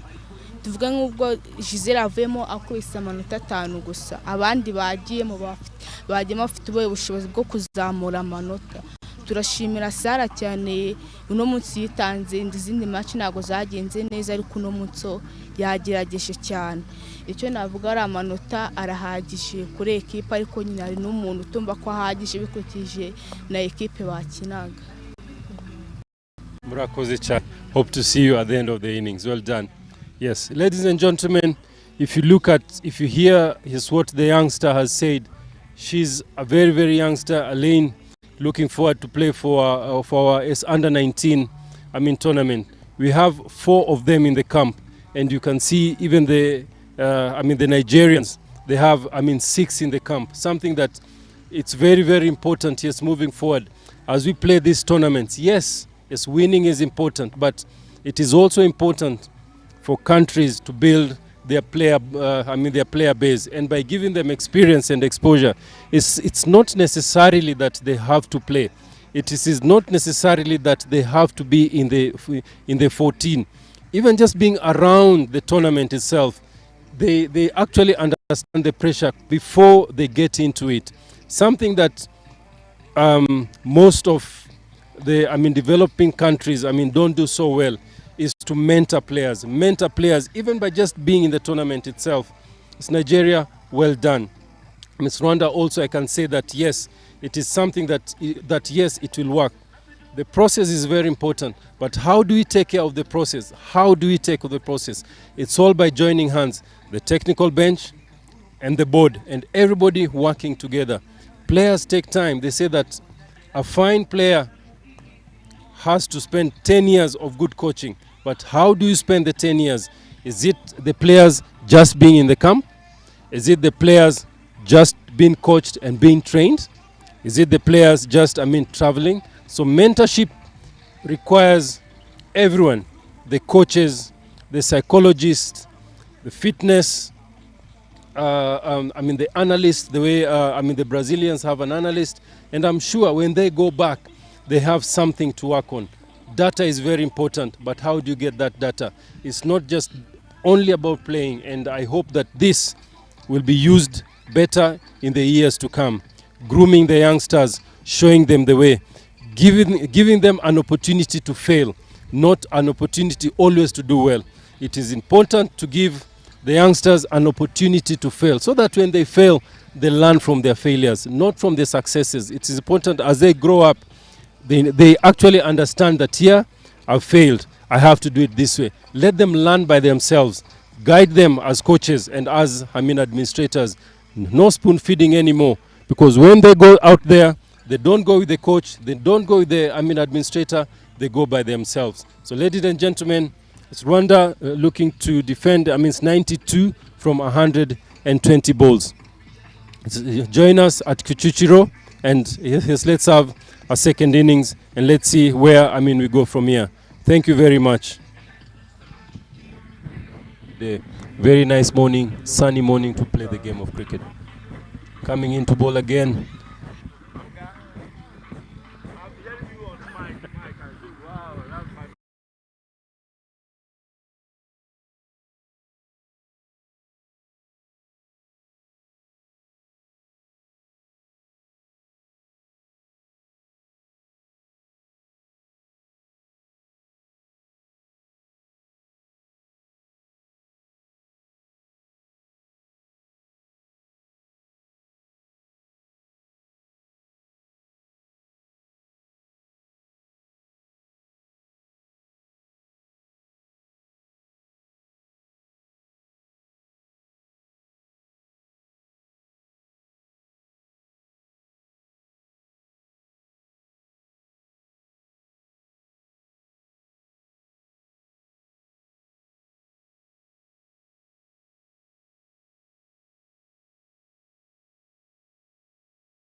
Second innings. Opening the batting for Nigeria.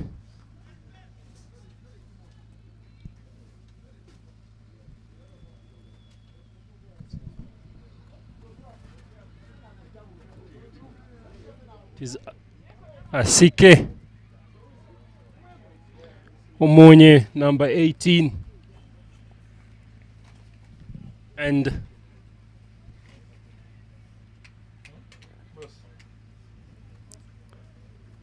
Favor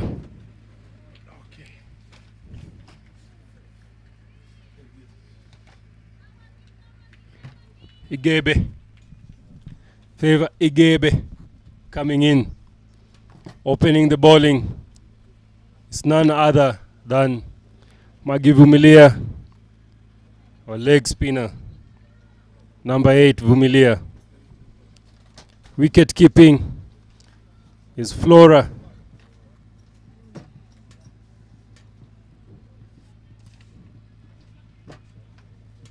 Erakoze. The battle is on to defend 91.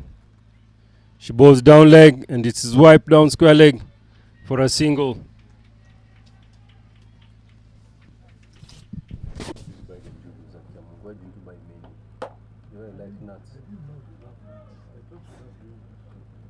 Who doesn't love nuts?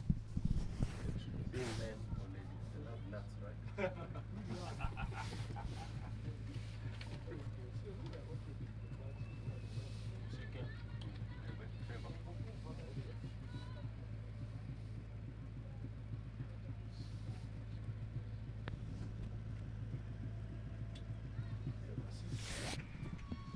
Okay, balls.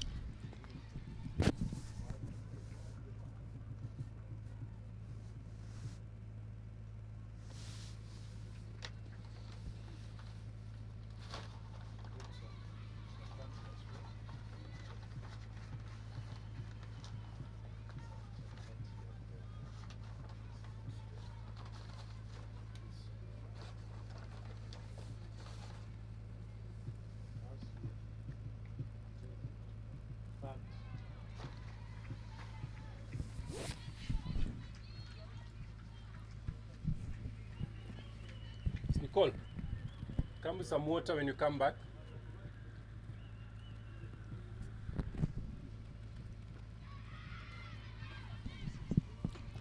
The left and right combination will make it very, very interesting for the bowlers here, for the batters here. As I said, any team that have this combination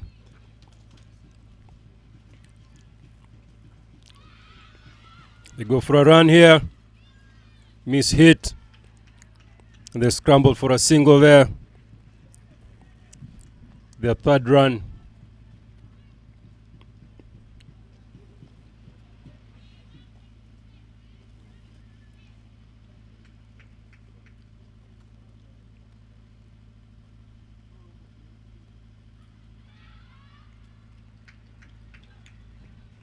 Alice staying in the gully area to protect that single. The afternoon game, don't leave. The Brazilians are here. The Ronaldinhos of this world are here in cricket. Roberta looking to continue with her good performance here. They've played with pride, they've played with fun, and they've played with a samba mood. Interesting to see. The opening bowling is Sifa Ingabire. Keeping the wicket is Flora Erakoze.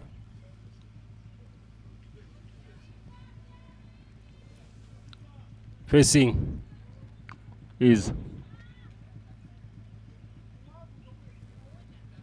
Isika Omonye to face Sifa.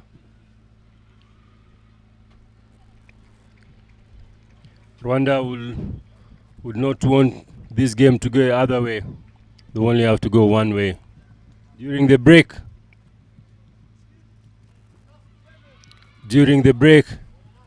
I saw the Nigeria Cricket Board landing to give the girls the support. As I said, very good connection, Rwanda, Nigeria. I never lied when I said these two boards ni kama chanda na pete. They love each other in a cricketing way. In a cricketing way, which is very, very good to see them doing so. They've been friends for a long time. Some we even played the donkey years. They've come to play the World Cup between Rwanda and Nigeria. The age limit is nothing under 50. What a game. Please don't miss that game coming up on the 19th at Gahanga Cricket Oval. Over 50 World Cup finals between Rwanda and Nigeria.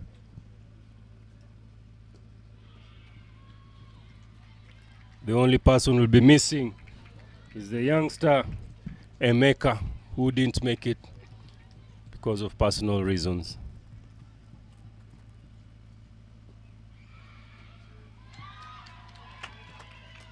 Rwanda loses their first wicket. Nigeria loses their first wicket.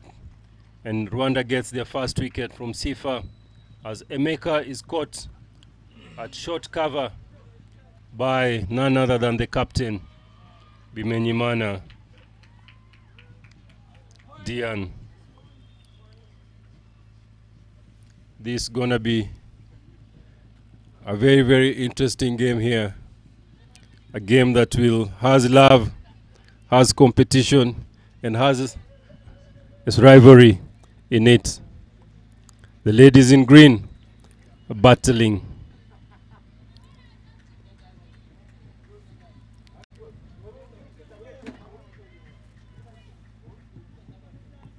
Coming in is number 13, Sandy Esther.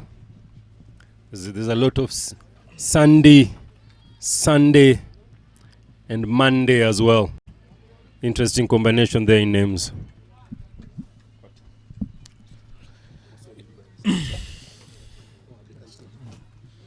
Yeah, Martin, it's very, very good. You know, a very interesting thing about these very low-scoring games is that, the wickets tend to tumble a bit faster. Rwanda loses Rwanda gets their first wicket, like you said. I was also beginning to fall for the same mistake you did when you said Rwanda loses their first wicket. I think the green is getting to us as well, choosing between who is who. Yeah, but no, it's very interesting. Rwanda's, started pretty much the same way Nigeria started, by being tight on the line. They're not giving so much away. Vumilia, first over went for 3 runs, if I'm not mistaken. Now she's coming back and she's so far not given any. It's a very interesting chase as well. This again puts the Nigerians back on the back foot because they may also want to spare a few of the wickets. So let's see how it goes. They are so far, required run rate is close to 5, and Nigerians, you can see this, they are starting again the same way, tentatively similar to the way Rwanda did. And let's see how it goes. Probably they will get up to break the shackles much earlier than Rwanda did, or they will probably wait on a bit longer. You can see all the Rwandans have this aggression in the field, like similar to what Nigeria had in first innings. So it's very interesting to see how this goes. The media is trying to rush the batsman and trying to make sure that they face as much as possible. They had to tell the batsman to cross so that Vumilia comes with right arm around the wicket. Oh, that's a wide. Gives a freebie. She has to reload that. So Nigeria get one extra run. So as it stands now, Nigeria would need 86 of 105 balls. Required rate is pretty much within their reach, and they're pretty much aware of that from the way they are batting. There is no pressure right on the onset to go hard. Rwanda will be trying to maintain the same, keep it nice, keep it tidy, keep it cool, so they do not give away as many runs as similar to the way Nigerians kept it. Earlier on, my colleague Martin talked about the good vibes between these both nations, Rwanda and Nigeria, in terms of cricketing terms. They've had a good couple of years. 2 months ago, Rwanda visited Nigeria, came off with a win. The ladies team, Nigeria had been here before for a previous tournament. It was a very tight battle between the two. And now the old-timers of Nigeria are here to play a game against the Rwandan old-timers, 50 and above. Martin stepped away, but I think I just wanted to know if he will be a very good candidate to participate in that. In terms of, since the age group probably favors him, he's not here to see. He can't hear that, so I hope he won't come back guns blazing. But yes, as we start the 4th over, again, Sifa continues. Good line as well. Nigerians are again playing tentatively, not letting, the first wicket fall get into them. Sifa is also doing a good job in trying to maintain the line. So the vibes are good. These low-scoring games can tend to actually turn out to be very entertaining games because, she will have to reload that wide down the leg, called a wide, and she has to reload that. Nigeria get a free run. But at the moment, they're moving at about 1.5 per over, less than 2 runs an over, which would be good news for the Rwandans because they would want that to be maintained. And then Nigeria, of course, at a certain point will also have to pick up the momentum. Now I see where Martin has stepped away. He's left me in the commentary box alone. Yet there's a Brazilian lady here who is going to be playing, and I'm wondering what Martin is telling her. He's not supposed to be coaching. He's supposed to be seated next to me here, but he stepped away just to... Okay, I'll ask him what he's been talking to the Brazilians. Either he's giving tips or he's getting something else. He will tell us what he's been up to. But as of now, Sifa almost this is what that was this is the last ball of the over. So far being tidy, only given away 2 runs. Oh no, commentators curse again. She gives a third in terms of extra. She'll have to reload that, but so far so good. I mean, for Rwanda, I think they'll be okay with this. Again, no, now that makes it 4 wide. I don't know if it's getting to her head, but she'll have to, given the low score, she will not be at liberty to give so many of the extras. I think Rwanda, that's one of the downfalls of Rwandan players. I mean, they've been a bit expensive in terms of self-made distraction extras, but fine. So she ends the over with with no run on that one. They didn't make the run, so that means Nigeria ends the 4th over 8 for 1 wicket, and meaning that now Nigeria still needs 84 runs off 96 balls. The run rate has crept up a bit, slightly required rate to 5, over slightly notch over 5. They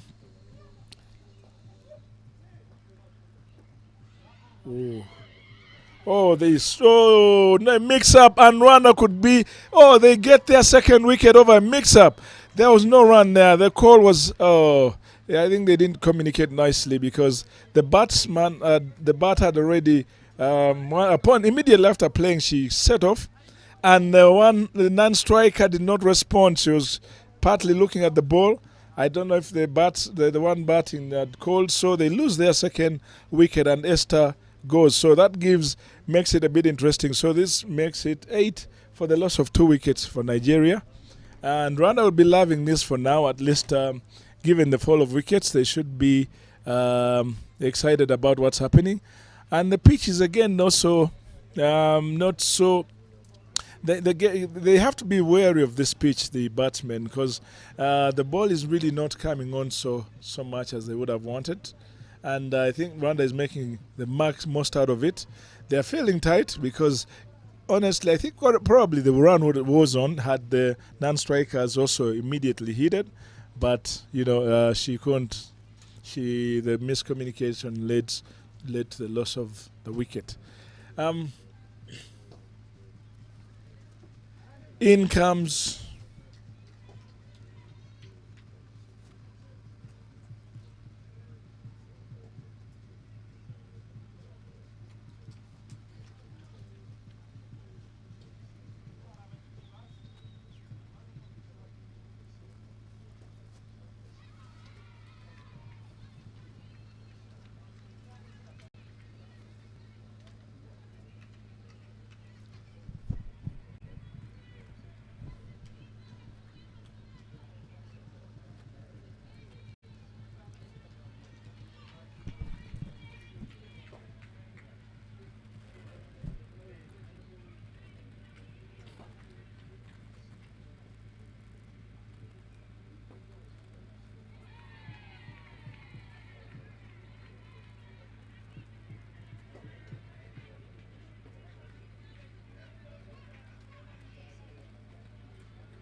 So facing now is Abigail Igobi, the wicket keeper.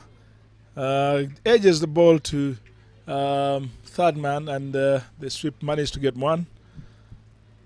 Brings Nigeria to 9 for the loss of 2 wickets. So it's a very tense game at the moment, because now it's very hard to choose between the two. Oh, she will have to reload that again. Vumilia goes on the leg. Wicket keeper is able to stop it from going an extra. So they managed to get wide. She'll have to load that again. I think, like we said, Rwanda is beginning to lead in a number of. Oh my goodness! It was too short. It was there for the taking, but unfortunately, Abigail only hits it straight to the mid wicket. To the leg side, and right into the only fielder on the leg side who takes the catch with relative ease. So at the moment, Rwanda seems, back on top of the innings. Look at the excitement right there as Vumilia takes her second wicket for the game.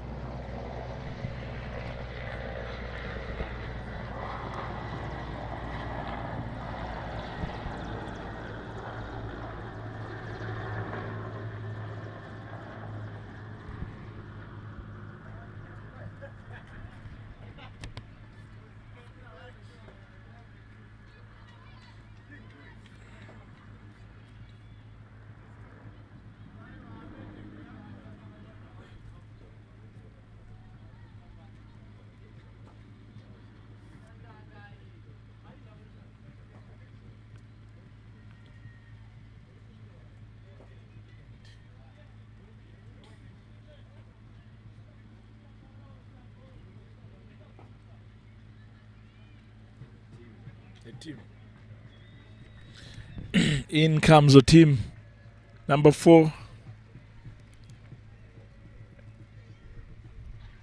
Team pressure is piling up on the Nigerians here. The way they're losing their wickets so quickly, they may want to put a few breaks on that. Oh, starts off aggressively, but straight to the fielder. And you can see the morale within the Rwandan team. Each time they stop a ball, you can see they are really excited. They're running quickly to change at every change of the over, and I think they seem to be avoid what happened in their game with Kenya when they were behind on the over rate, and they were restricted in terms of how many fielders they could set outside, and they lost the game really partly because of that. So you can see now that they're trying to, move quick between the wickets. They're trying to get the over rate faster. After for the 5th over, Sifa comes again, and still pretty much from what she's been doing before. She's keeping it neat and tidy, not giving so much away, and they are all the stops, the fielders are alert. They're going straight to the fielders, so not giving so much away. And very interesting as of now, as it stands. Nigeria 10, for the loss of 3 in the 5th over running. Actually, 6th. She will have to reload that again. Like we said, most of these runs, I'm pretty sure, out of the 10 runs so far that have been registered on the scoreboard. Oh, brilliant shot. Probably half those have come in extras. So Rwanda would be wanting to check what's happening in terms of that. Good shot through the offside for was a bit short. Igbobie pounced on it pretty fast and cut it through the covers for a well-deserved 4. That would probably get the shackles off for the Nigerian batting team as they move their required rate. I mean, the current run rate goes above 2 for the first time. Oh, beaten! What a delivery! It was an inside edge, goes through the wicket keeper, but the sweep behind was able to cut it off before they could make another run. Well floated, well lofted ball, well lofted delivery.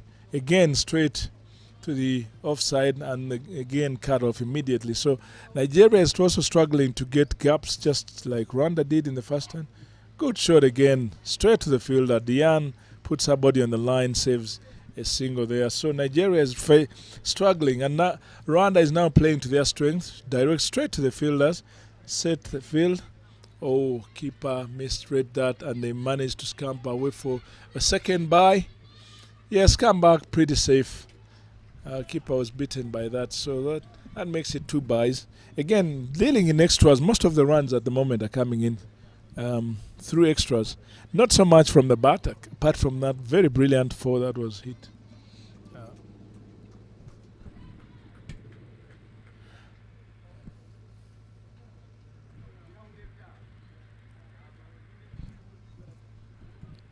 So at the end of the 6th over, Nigeria is moving at 17 for the loss of 3 wickets. Need 75 from 80. 75 from 84 deliveries.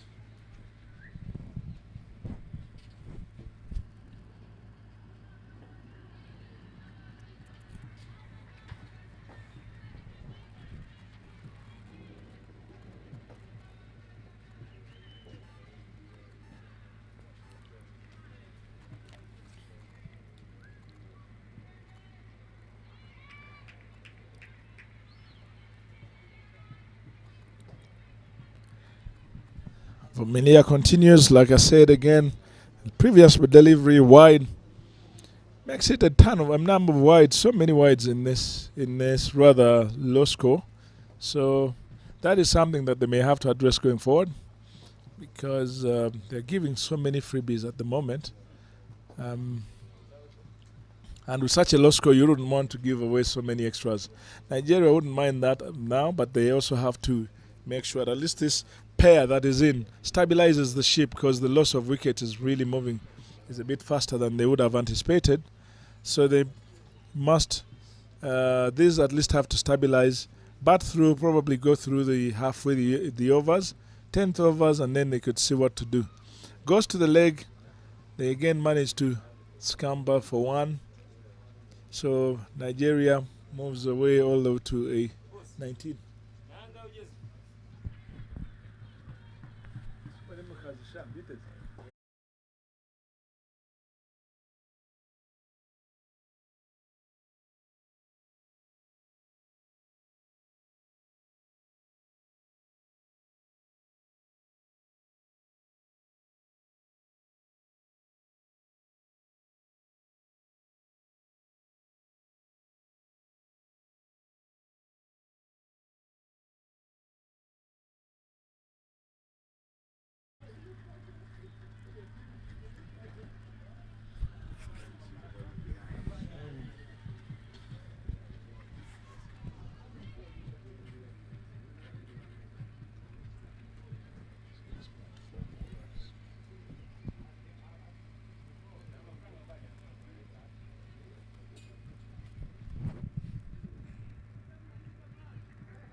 So many extras coming through in terms of wides.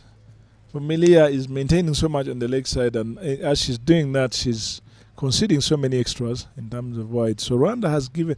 I would want to look at the how many extras, how many wides have they given? Because it's really, it's so many. I think they could be half the score at the moment. That's a bit of a concern, and they have to really work on that if they are to improve. So otherwise, every ball that has been delivered, a good delivery that has been made by Vumilia has been played to the fielder. The field setting has been good. That marks the end of over number 7. Nigeria end over number 7 on 22 for the loss of 3 wickets.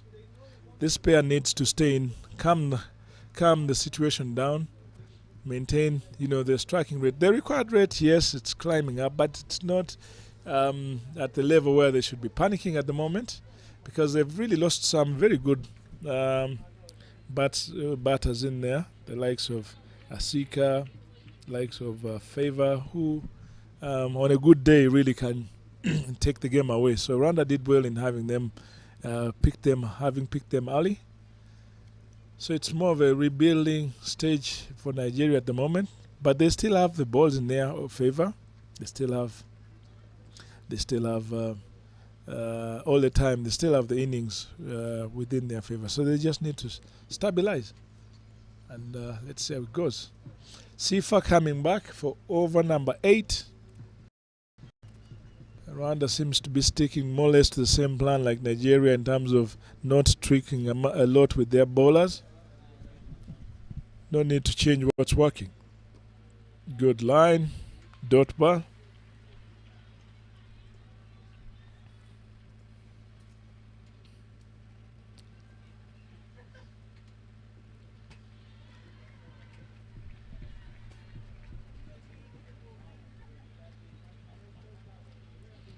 So a team and Abigail here have to hold the wickets, the innings for now. And you can see it's I think it's more or less what they're trying to do. Not putting themselves under so much pressure. Try to make sure they stabilize. The runs will come, but at the moment it seems Sifa is not giving away so much in terms of room for the batsmen to free their hands. Oh, what a delivery! Beaten on the offside.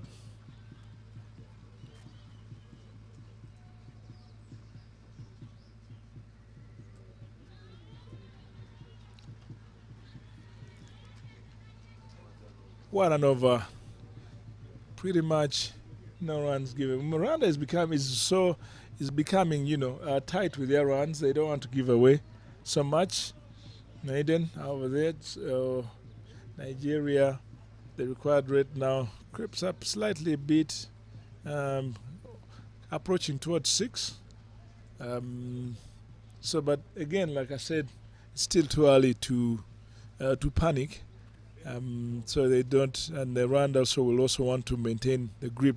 So there's also a change in the bowling attack from the what do we call it, the pavilion end, from the tree end, and one of Rwanda's favorable bowlers, Ishimwe. Oh,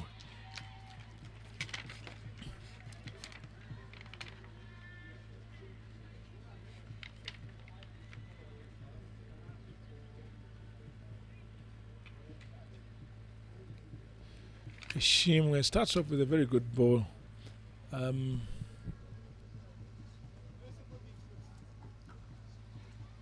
Good ball again. Good bat, but still straight to the fielder. So there's not so much that's being given away in terms of balls that are delivered on wicket to wicket. We've only seen a few of those that have gone in terms of extras where Rwanda has been erratic. But when the balls are kept straight, you can see that the Nigerians are more or less trying to defend, keep it low and simple. And that works again well for Rwanda in their quest to defend the score, because they wouldn't want to give away runs. Nigeria can be deadly also, as these two teams know each other for quite some time now. They know the strengths and the weaknesses. Again, the running again between the wickets. Seems the communication again is a bit lagging, and that could have been fatal. Thankfully, all is well.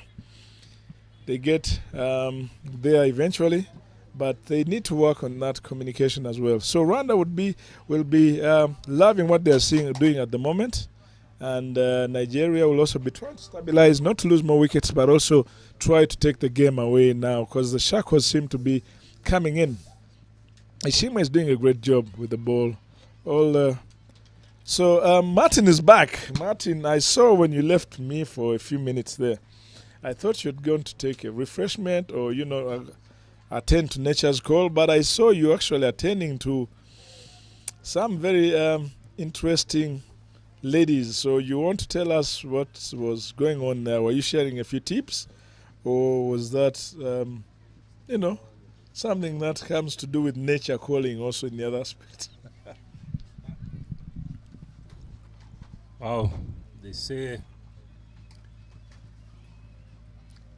the bees, they get attracted to where the nectar is. The eagle gets attracted to where the meat is. The lion don't get attracted to grass, gets attracted to meat. So I was just sharing my technical attributes with the coaches there, and the Brazilian captain, who is very, very energetic, who is very, very passionate about her side, being here, doing well. And I mean, she asked me, have you invited us back next year? I told her that I invited you guys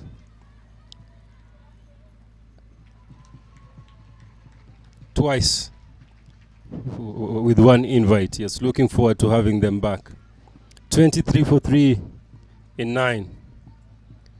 A team, the captain, battling for her side. Interesting game here. Whoever wins here plays 3rd and 4th. Whoever loses, 5th, 6th. There's everything to play for. There's everything to play for and something to play for here. It is important that the Nigerians get their communication right. In French, it's called communication. Wow. It's Rwanda growing by every step. Martin Suji growing with his French by every step.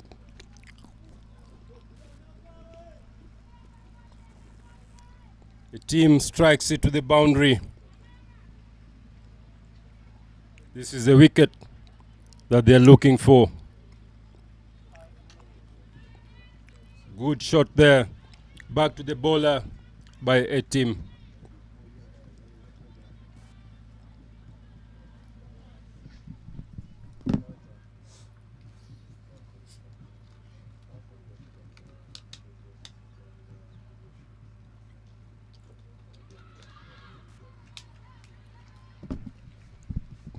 Giselle Ishimwe coming to bowl her first over here.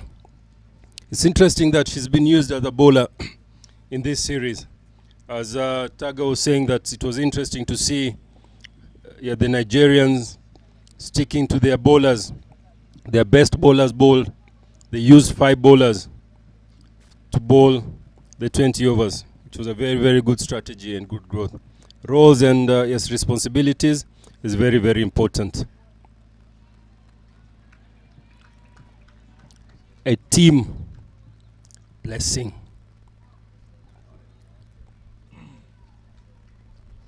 Using all her might and the blessings that she has for this game.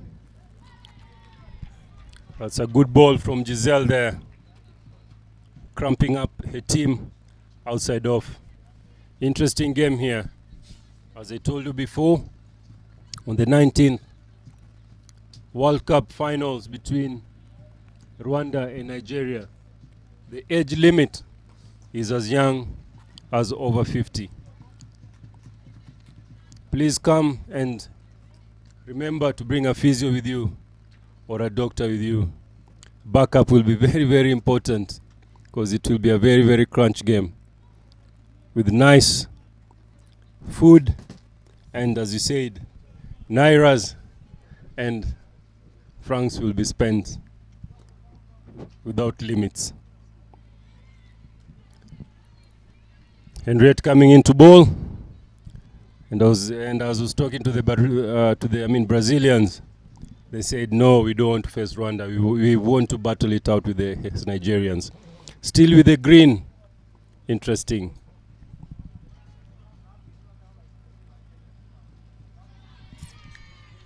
What a dot ball. Flora getting excited there.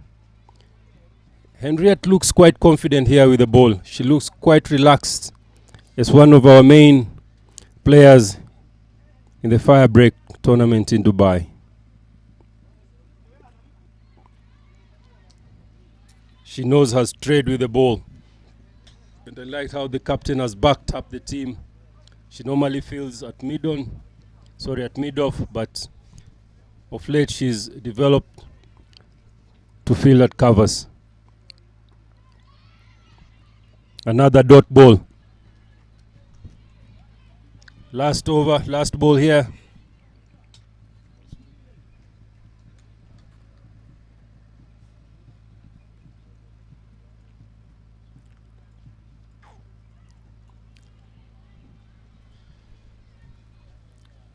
Free runs are also available. They are also on offer.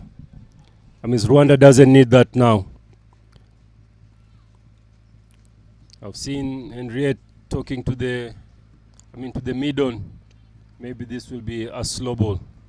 Let me see if you're right here at the commentary box.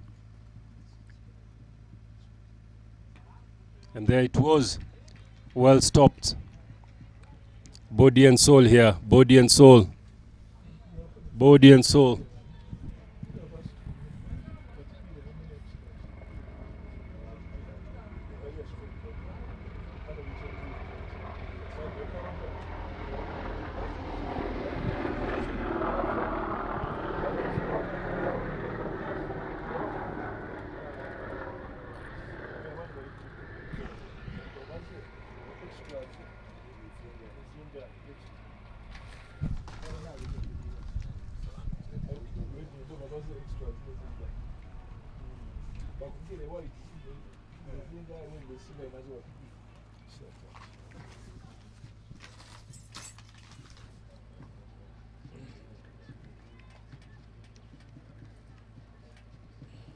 Is it Abdul Razak who's batting on the other side?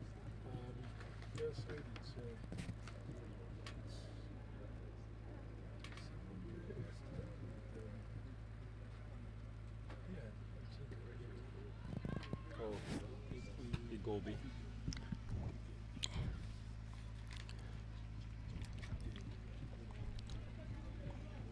Okay, a team. Wow. And the team wants to take this game home. She pitches ball up and it is driven down covers for 4. 34 for 3 in 11.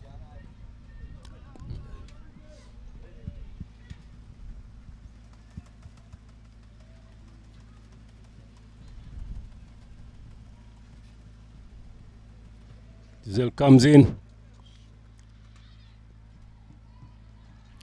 Very, very clear what a team is in a mission here. You either get me or I get you. Change of pace can do the job here.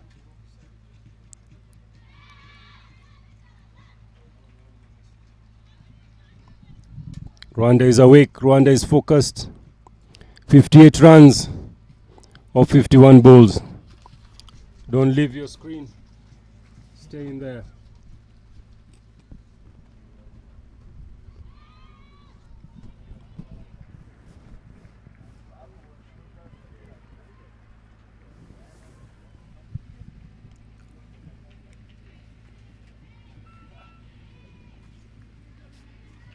I think we have 12 extras. 12 extras? Yeah. When you said just 6 was what we have for us.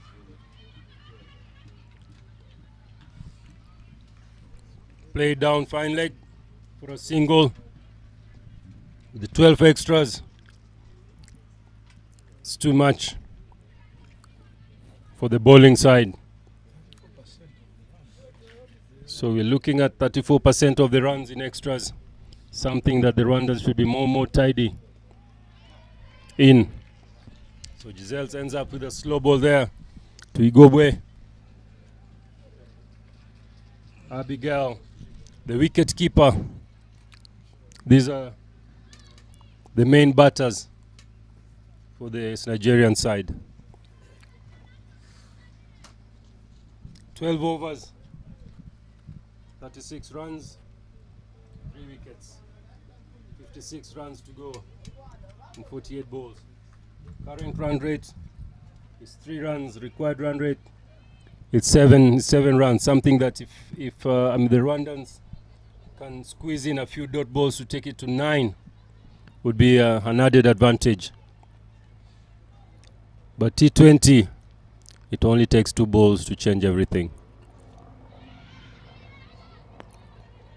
Well fielded there by Sarah Uera, the wicket keeper, who is also doubles as a wicket keeper. I mean, it's not that she's a wicket keeper. She doubles up as a wicket keeper batter. Henriette coming into bowl. She bowls. Dot balls here. Dot balls are key. The run rate goes to 7.1. Ooh. I don't know whether we'll have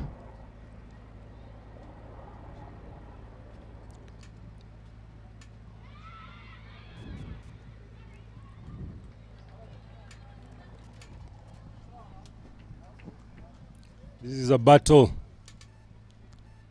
This is a battle. The Nigerians showing the power of somebody that I read in school, Okonkwo, who never gave up. I mean, the wife said that, yes, these girls don't kill. He shot the wife 2 times on the wall, and the wife said sorry.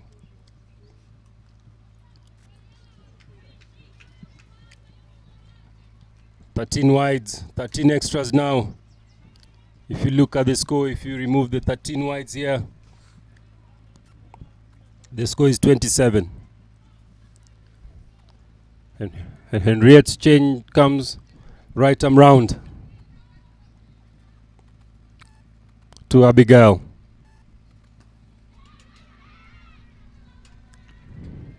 Sarah doing the cleanup here.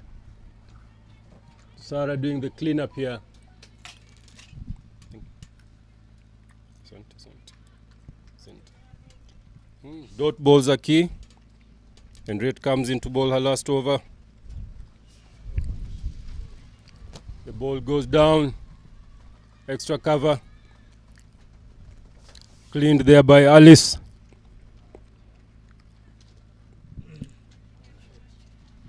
One shot. I was just talking about Okonkwo during my literature lessons. He was a very humble guy. He was tough, but very principled in his own ways.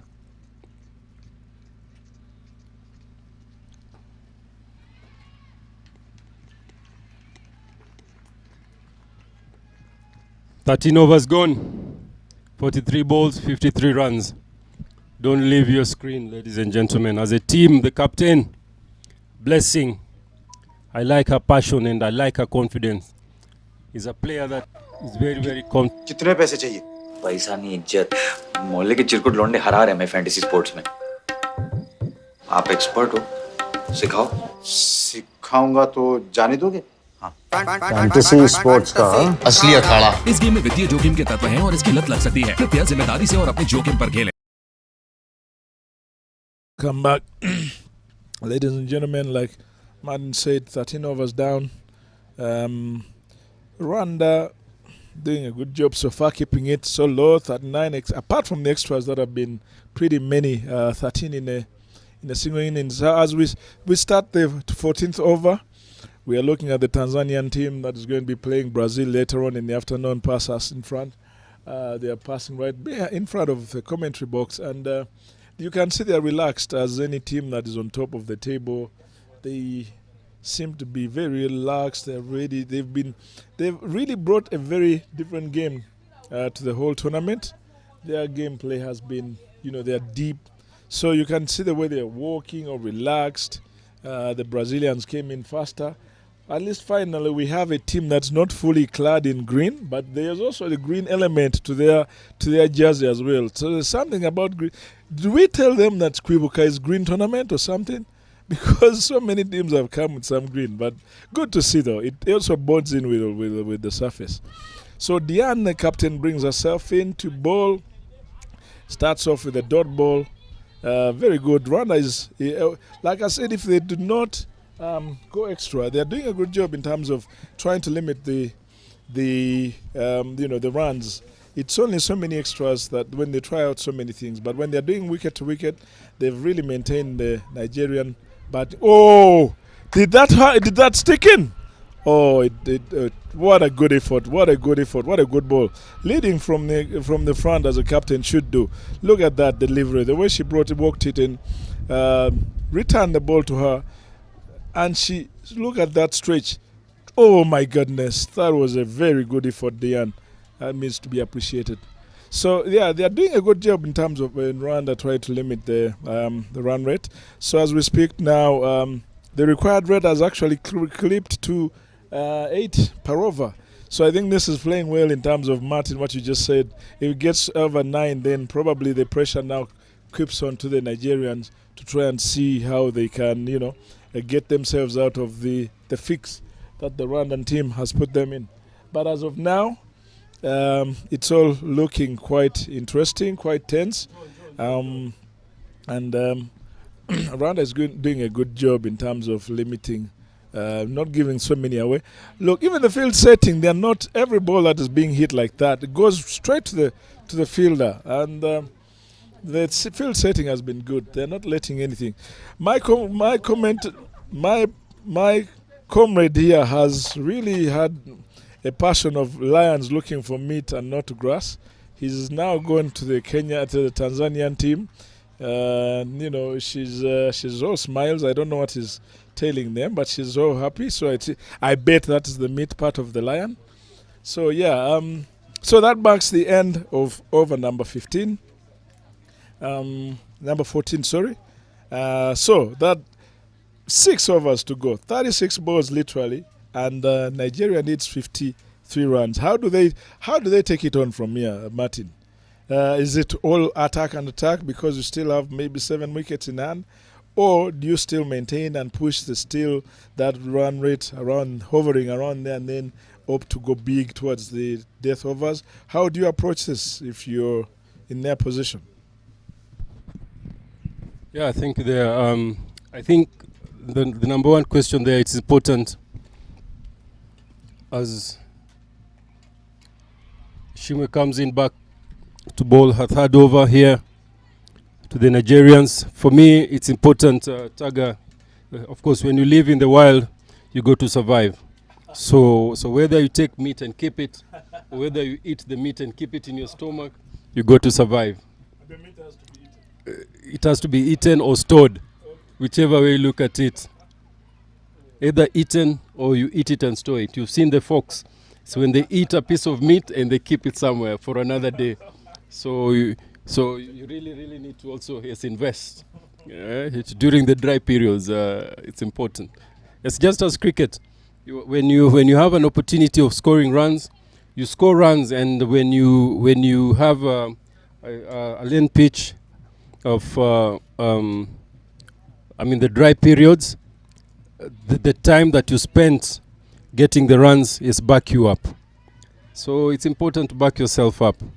Coming to the game here, as I said, the over between 9 and 12 again is the overs that when the bowling team capitalizes, they have a 90 chance of winning. If the batting team capitalizes, they have an opportunity to win the game. And you can see here the over between 9 and 12. The Rwandan team bowled well, and they kept them under 3 runs and over. So we'll see at the end whether that statistics has worked here or not. But as I said here, rotation of strike. Very, very important. You can't wait until later when the run rate gets to 10. And it's closing into 10 here. It's 9.5. So another good over here.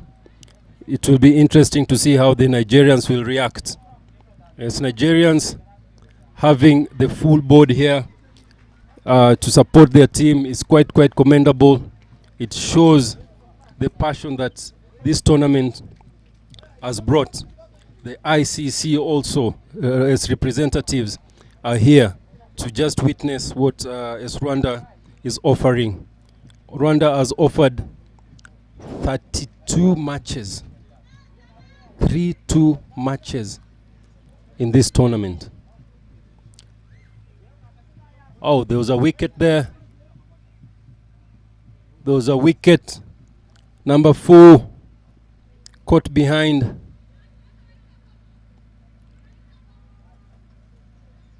Ishimwe gets a wicket.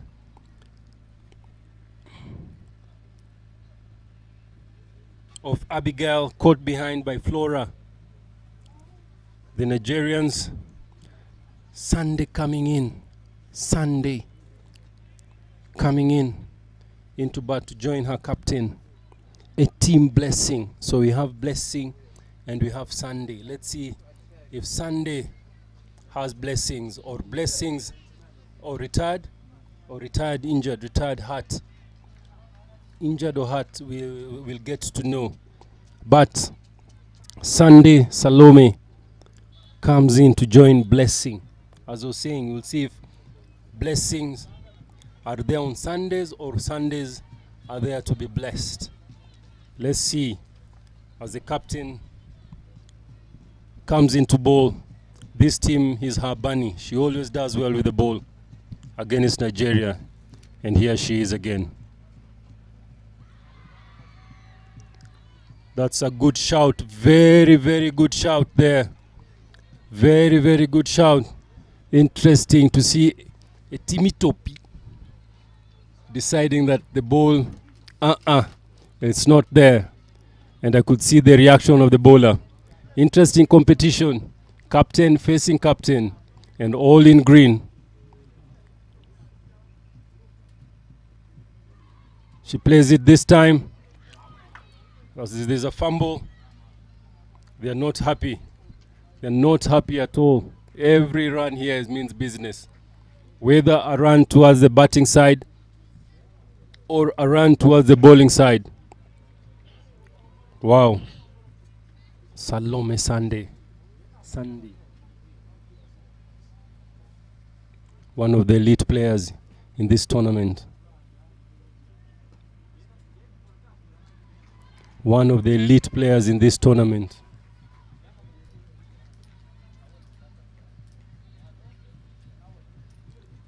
One of the elite players in this tournament. The elite tournament coming up. Diane comes in. She bowls a full toss that is whacked for 4. They don't need that now. They don't need that now. They need every single ball to be spot on. Okay, no freebie. She tries a slow ball. It reaches too full.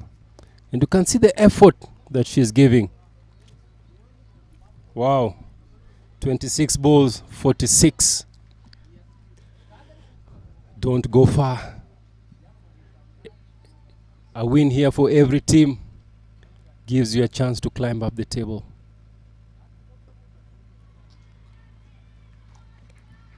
A win here, this is what Kwibuka has brought, that every game had a purpose. Even the last games, they have purpose. Brazil will be looking to do well against the Tanzanians, who are sitting pretty at the top of the table. They are walking with style. They are walking like ostrich. They're showing their beauty. It's glanced down, fine leg for a couple. This is a good over for the Nigerians, but them getting 7 runs in this over. ये पक्का।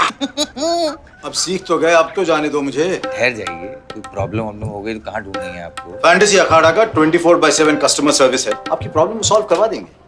कल जाने देंगे। Fantasy sports का असली अखाड़ा। इस game में वित्तीय जोखिम के तत्व हैं और इसकी लत लग सकती है। कृपया जिम्मेदारी से और अपने जोखिम पर खेलें।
Oh, Giselle is really doing that. From this end, she seems to be a bit composed, or seems to be used to this side, to this end where she's changed to, and it's all looking good.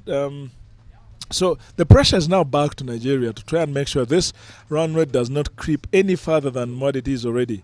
Oh, what a shot! That is a shot. Oh, good fielding. Good cricket all round. Good cricket. Driven to long on, and what's her name? The fielder. She does a great job to stop the ball from crossing the boundary.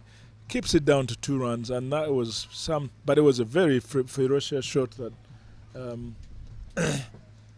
Oh, now this time it goes down leg. There's protection as well. Sarah gathers, keeps it down to 1. So Rwanda is really trying to make sure that they do not give away as many. Not even in these tight overs, they're keeping it. The fielding is tight, keeping it basics to limit the damage.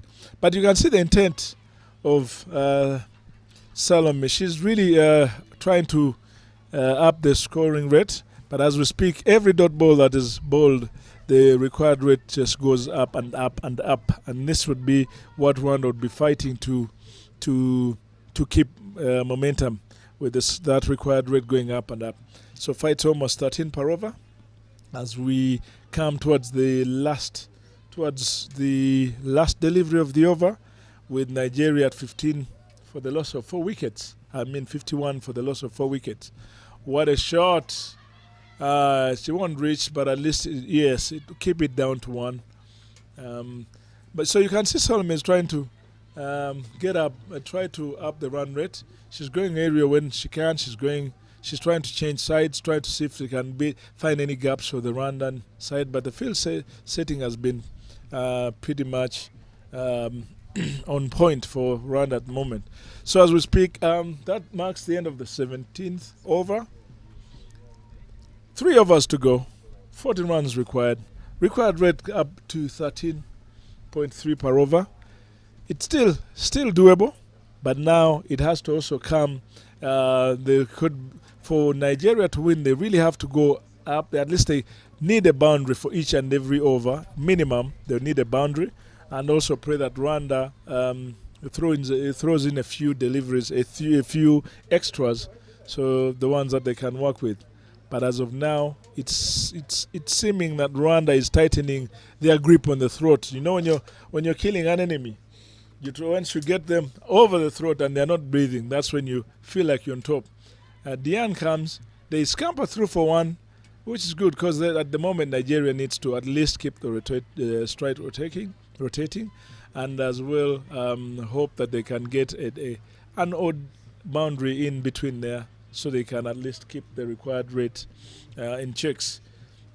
But as of now, Diane, the captain, doing a great job so far, bowling to fellow captain, a team who is stabilized at 25 off 23.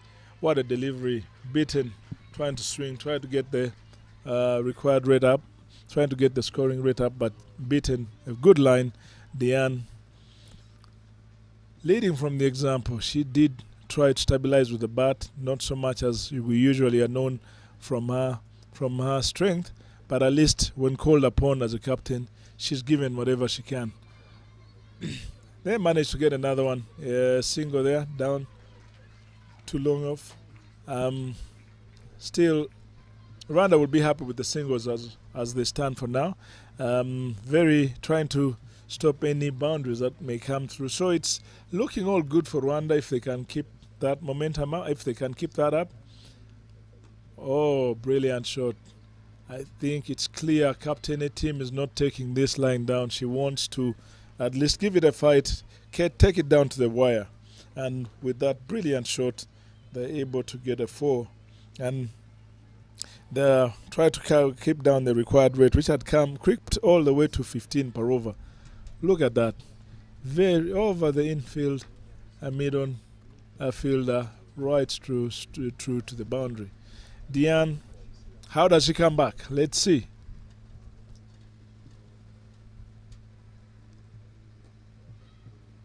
Oh, comes back strong. But you can see the intent of the captain. Oh, she was really trying to get the score up.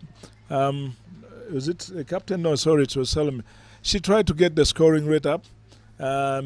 She tried to repeat the same shot that gave her a 4, but this time, unfortunately, straight to the hands of Kati, I guess, and she's able to take a very clean, composed catch. Now, Rwanda firmly in control at the moment, if they maintain what they're doing, and Nigeria lose their 5th wicket as it stands. It's 58 for 5. And requiring 34 from 14. Over to you, Martin.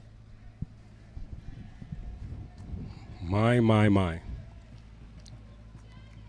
The coaches, if you can see them, they are biting their nails. They are drinking water. They are shouting. Their hearts it's in their mouths. It's not fun for coaches at this time. I mean, winning takes a lot. Preparing these players takes a lot, so we always want the best out of them. Diane comes in. She's done well. She's piloted the team well. She's worked hard with the bat. And now with the ball.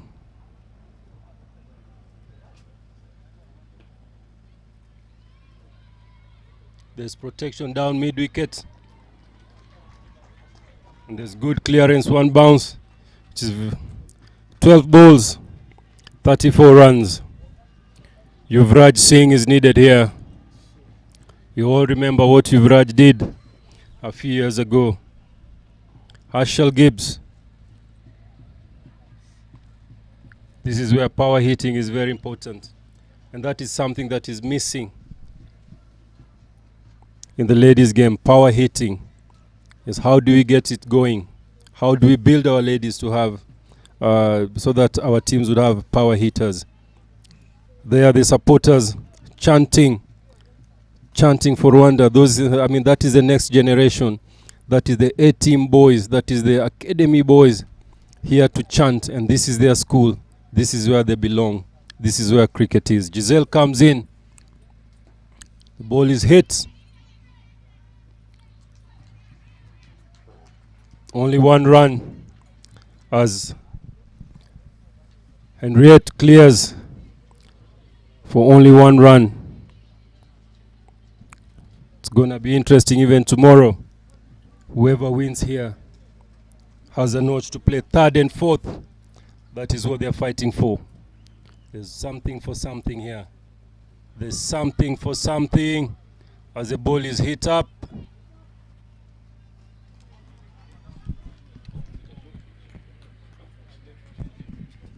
Okay. Singles will do for Rwanda. Boundaries will do for the Nigerians. Swing and a miss there as George gets a heave. That's what I'm saying.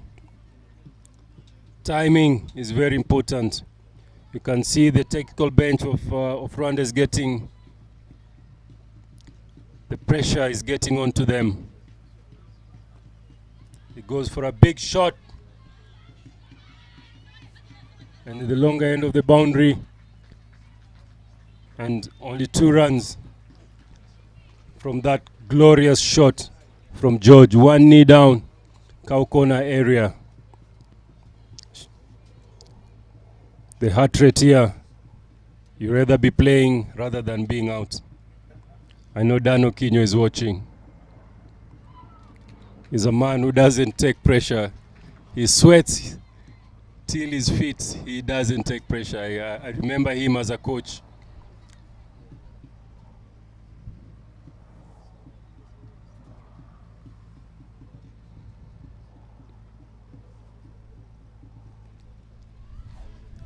That's a glorious shot again.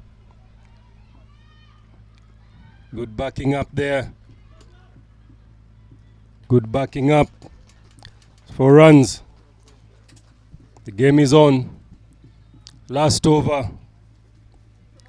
29 runs needed. Long handle needed here. Long handle. महारथी जी, fantasy अखाड़ा में विदेश जाने का भी chance है। अब सुनो, हम आपको जाने देंगे। इतना सिखा दीजिए कि हम फौरन कैसे जाएंगे। फैंटेसी स्पोर्ट्स का असली अखाड़ा। इस गेम में वित्तीय जोखिम के तत्व हैं और इसकी लत लग सकती है। कृपया जिम्मेदारी से और अपने जोखिम पर खेलें।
Next is the presentation.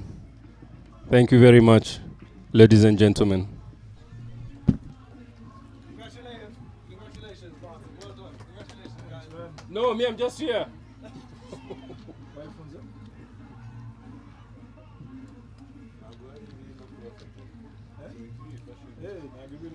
I saw the Nigerian